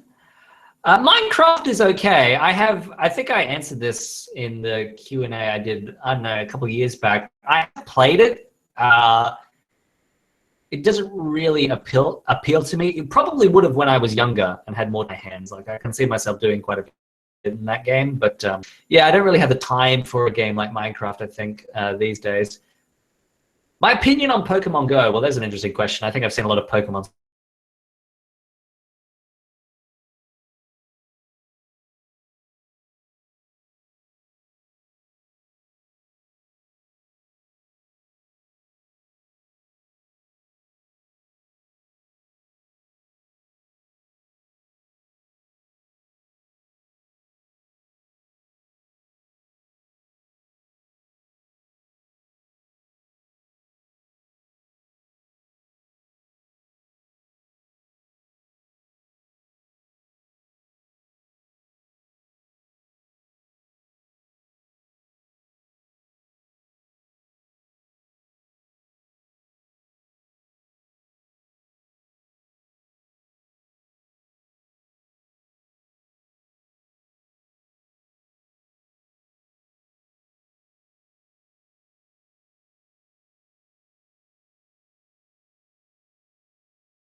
Hello, can you guys hear me? My internet went down for a second. I've switched to my phone's data. Let me see. Is this still working?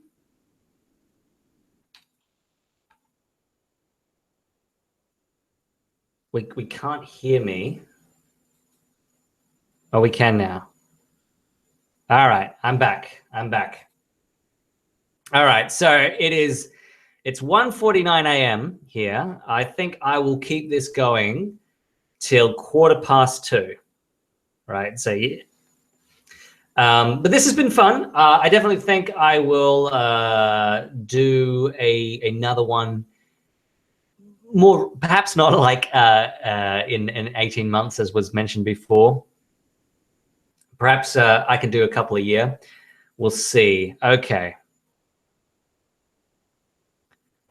All right, let's see. What do you think of the community now since when you started? Certainly it feels like the community has expanded quite a bit since when I first started out. And it feels a lot bigger, but it also feels a lot more negative. Maybe that's just Twitter's influence. Some people are saying that they can't hear me. Let me check the settings here.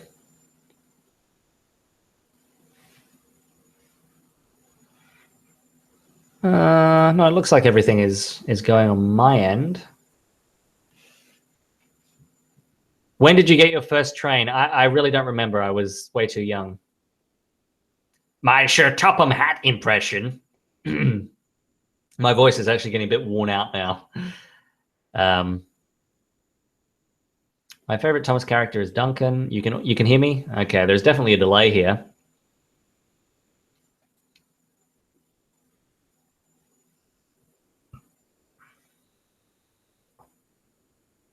I will keep that in mind, Geeb Machine. Although I don't pick who does the voices. Matt is far more involved in that than me. That's right. That's my third night voice. Do you like to play Slender? Yeah, sure. I mean, ever heard of Tomcast? I was on Tomcast. See, Mark Anthony. I was on Tomcast.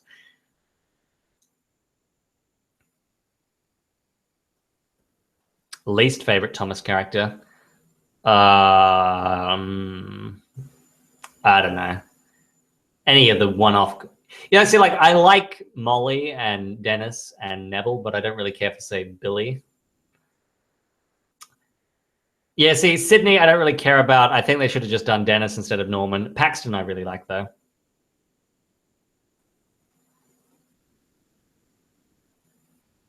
My next jokes on Tomica Thomas and French Shorts, that is a secret. You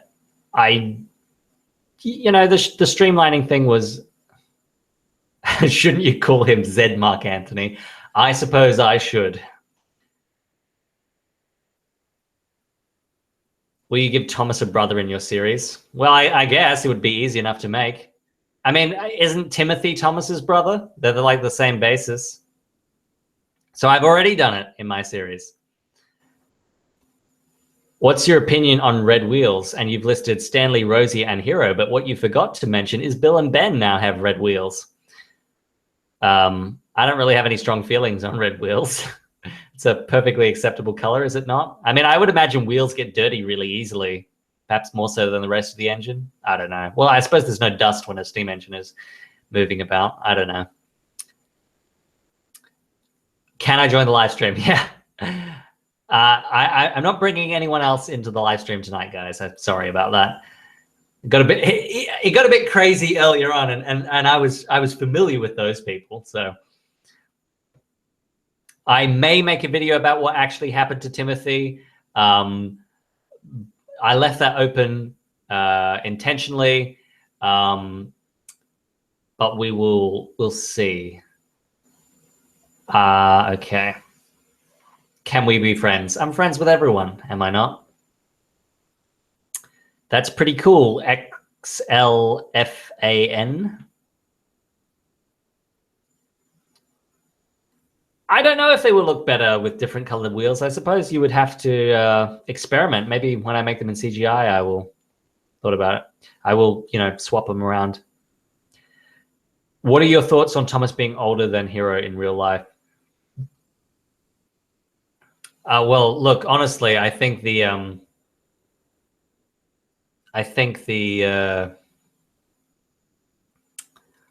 what was I going to say? The whole idea of making it so that Hero was the first engine on the island was ridiculous. I don't like retcon stuff like that. I don't like that there is this town called Great Waterton, and on this tiny island that was forgotten. That to me is absurd, and I'm not big on stuff like that. Should HIP bring back the models? Absolutely not.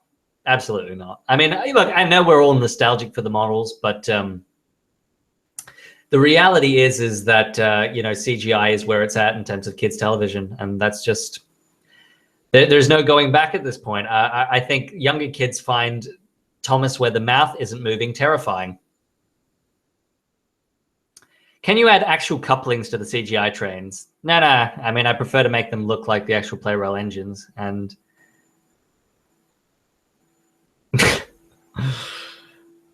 look, I mean, the CGI is better, right? I mean, there's just so much more that you can do with it. The models have a nice charm to it, but the charm doesn't really count for nothing. I think it counts for nothing in the modern era where everything is digital like that.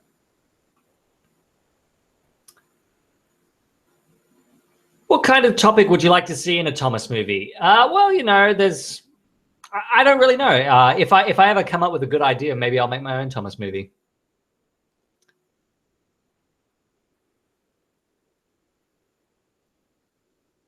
Murdoch, out of those characters that you've listed, is probably the most likely to get married, as well as Flying Scotsman and the Lady. Mighty Mac, Alfred, probably not going to happen. Favorite movie of all time? I don't know. I really like the Lego movie. That's a pretty cool movie. Axel as opposed to Etienne. Oh no. Is this still working? Oh wait, yeah, it's still going. The chat had stopped for a moment. Thoughts on Project G1? Well, I will watch it when it comes out. Well, would Tale of the Brave be considered a James movie? I mean, he was a major character in it, at least. Do you voice act for other people other than E93 and the TCC? I have before. Yeah, I've done a bit of voice acting here and there.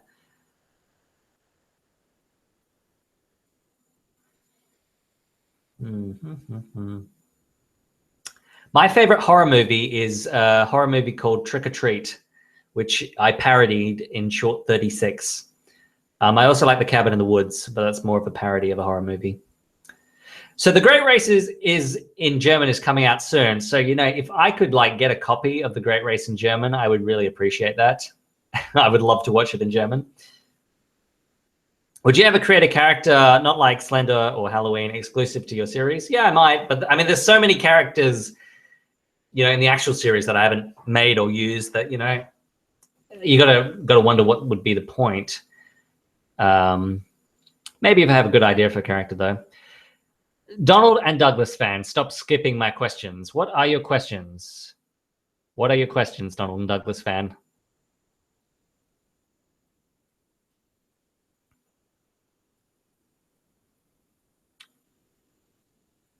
I prefer DC traditionally, but the Marvel movies are better. I have not watched Monty Python in German.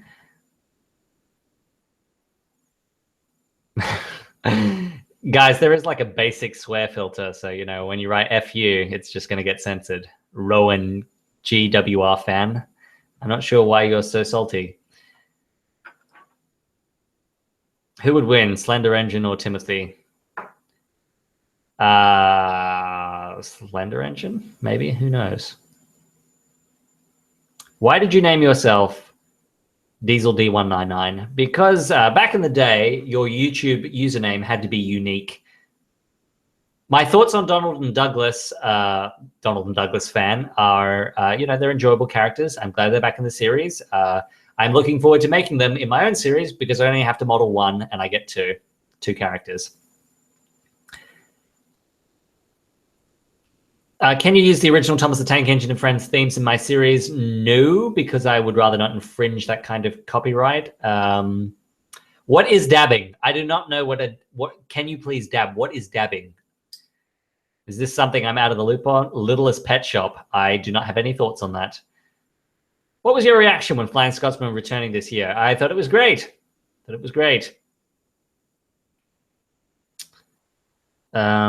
Thomas special that takes place in space. Oh, man. I would not be down for that. Yes, I will bring Lady into my series. You have seen her pulling coaches on a bridge. What? Where?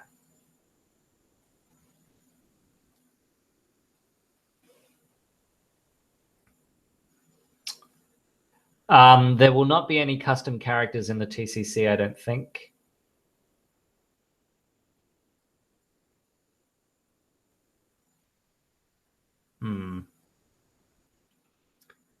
Is Rosie speaking this season?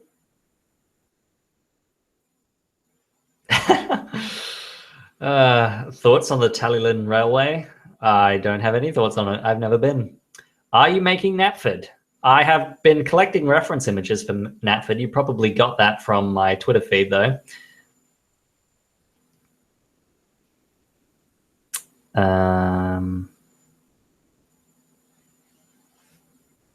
Mallard or City of Truro for the TV series? Well, I think Mallard is way more likely, right? Because they can just take Spencer's model and retexture it.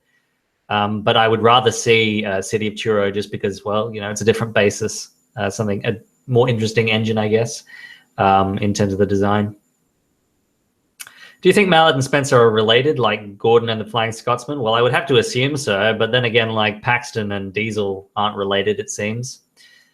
My favorite food is, I don't really know. I don't think I have like a favorite food off the top of my head. Are you making Bickerstown? No, I am not at the moment. Sam Wilkinson said Rosie might speak. All right, well, that will be interesting. What location would you like to see return in CGI? That would be Kirk Ronan Station. Do some yawn sighs to help with your vocal cords. Does that work? I don't know. Have you read the Railway series? I've read all of the Reverend Audrey stuff. Will you implement lamps onto your characters in CG like the current series, or will you leave the lamps off? I've put lamps in my series. If you've watched it, I've even had them turn on. I've never played any of the Sonic video games. Dabbing is a dance move, is it? I'm not aware of this trend or phenomena. Mr. Wilkinson said that apparently Rosie might speak this season. Good for her. Do I like Take and Play? Sure. I mean, I like the old Take and Play the best. I am not looking forward to this. What is it, like Thomas Collectibles or whatever it is? I might introduce Philip, but there is no Plarail Philip, so I guess he would have to be custom. As I said before, City of Truro, Flying Scotsman. No, I prefer Flying Scotsman. I like most of the new voice actors, I guess. The Thomases don't really seem that different to me in the UK version. How long does it take to render an engine? Depends how complicated it is. I have seen The Annoying Orange. Favorite Rev Audrey books, Enterprising Engines. Most hard thing about making the 3D models. It used to be the faces, but I've kind of gotten good at that now. I mean, I did like 3 or 4 different attempts at Gordon and Percy's face until I finally got it right. But like James, when I made Ryan for the TCC, like those ones I did first try. I also did like Diesel and Paxton for the minis video, and they came out quite nice, quite quickly.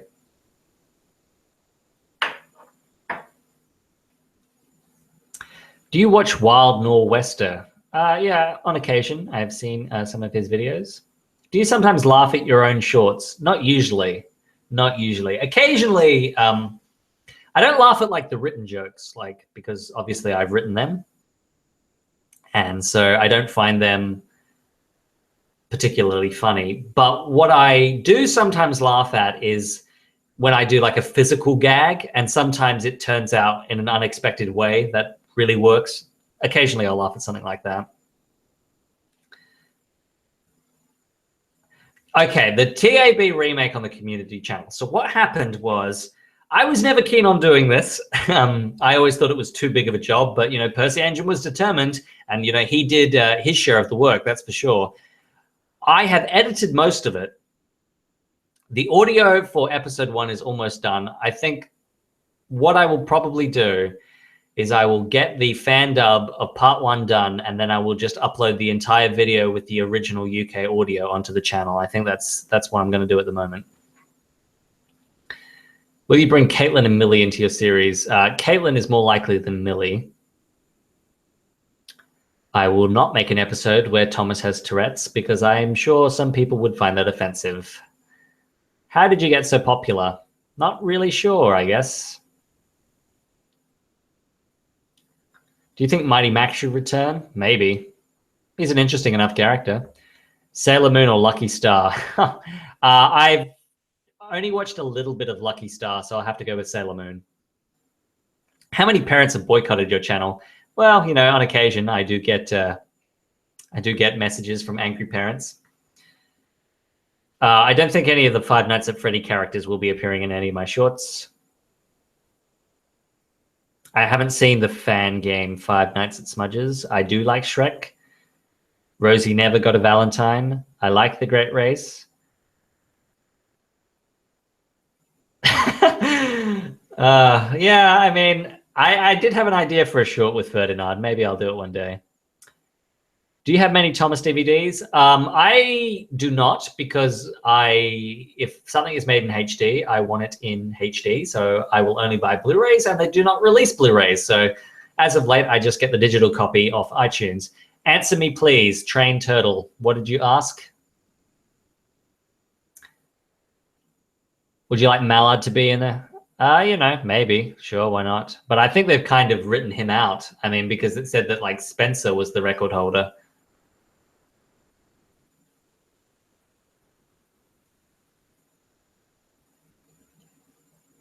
Okay.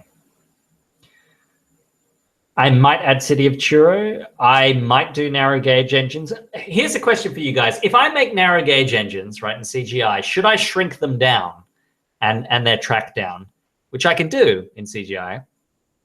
Or should I just leave them the size that they normally are?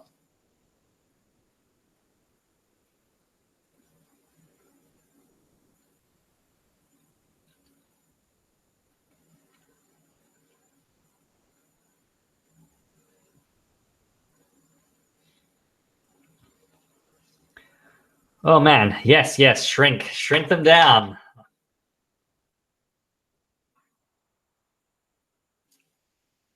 How much should I shrink them down? Like as a factor, like 25%, or I would have to probably look at the differences in the gauge in real life and make it. I have seen the Teletubbies, but not in many years. Which engine do you think Plarail should re-release? Well, I wasn't super big fan of their re-release of Gordon, if that's what you mean. So I'd rather that I mean, Thomas could use an update. I think he's probably the worst out of the original characters.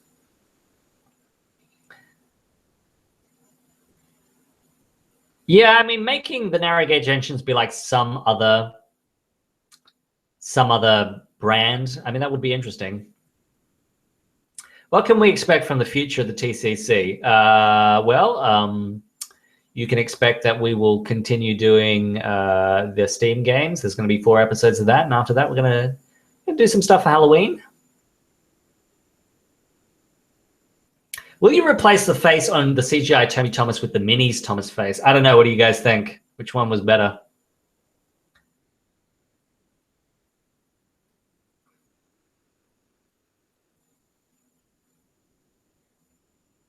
The redesigned Trackmaster Edward is an abomination. I don't think I'll do Shooting Star. How do you make the curve in Thomas's footplate? Well, that was just sort of polygon modeling, I think. Maybe I used a curve and then converted it to vertices. I don't know. Can't remember. I made it a while ago. I do not have the time to help other people with other projects, unfortunately. I like Michael Anglis. Okay, can I answer your question, man? Trackmaster dude, what was your question? I mean, there is a bit of a delay, guys, and there's a lot of messages coming through, which makes it difficult to answer everything. I have never really watched Power Rangers. Papyrus, I notice you. Oh, man. Okay. I like Ark's work, although, you know, some of the, like the ballast, for instance, I noticed was much better in the nitrogen stuff in particular.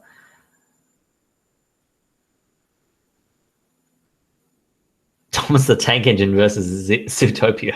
Okay, it's an interesting concept.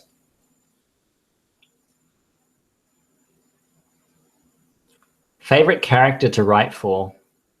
Well, in the TCC, I've really enjoyed writing DieselD199's. To Purple Beanie, I notice you.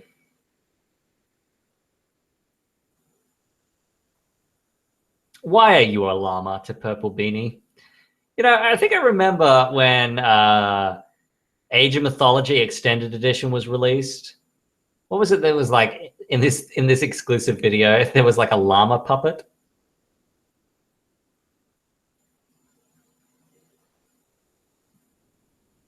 Will you make the small engines? Maybe. Hacksaw Hames, I notice you.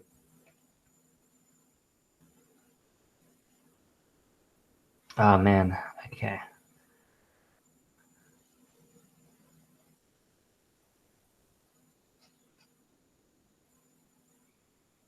Yeah, I might do the that part in the Great Race where Gordon versus Boiler. I'm sure I can make that funny. DieselD199 will be incorporated into my series. Do you like Jurassic World? I prefer Jurassic Park. It is okay to use the Slender engine. Oh, of course, I like season 1. Am I a fan of Northwestern Railway? Yeah, sure. I'm pretty sure I'm subscribed to him. I watch his videos on occasion. I see you, Fisher da MLG Small. I live in Australia. We don't play hockey. Should Bradford make a comeback? Absolutely. I do not play Pokemon Go anymore. I might introduce the DieselD199 into my series.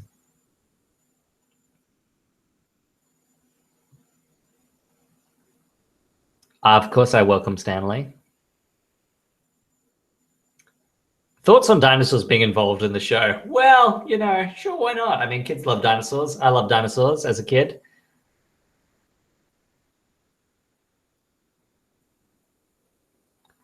What plans do you have for this channel? I think I will finish off with that question. It's getting really late here, and this has been going on for over 3 hours now. So my plans for the channel is this. Look, going to CGI has been a really fun experience, and it's been something that I really liked doing. I really like doing present tense. There's just so much more potential with it. It has been a big learning experience. I have had difficulties along the way, and there's been a lot of behind the scenes stuff I've had to sort of figure out. At this point, I do feel like I'm in a position where I know nearly everything that I need to know in order to make most of the kinds of shorts that I would like to make in future. And so I'm really hoping that going forward, production will be a bit more regular than it has been so far. So that is that's everything for tonight, guys. Thank you all so much for being here. You know, there's still 102 people watching. Thanks for the advice on the vocal cord ski machine. This has been fun. I would definitely like to do some more in future, a bit more regularly.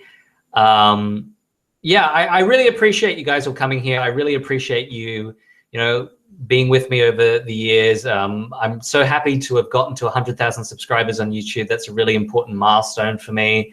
I'll be sure to let you guys know when I get the silver play button from YouTube, and I don't know, maybe I'll do an unboxing video or something around then. But yes, thank you all very much for watching. Everyone, this is DieselD199 signing off.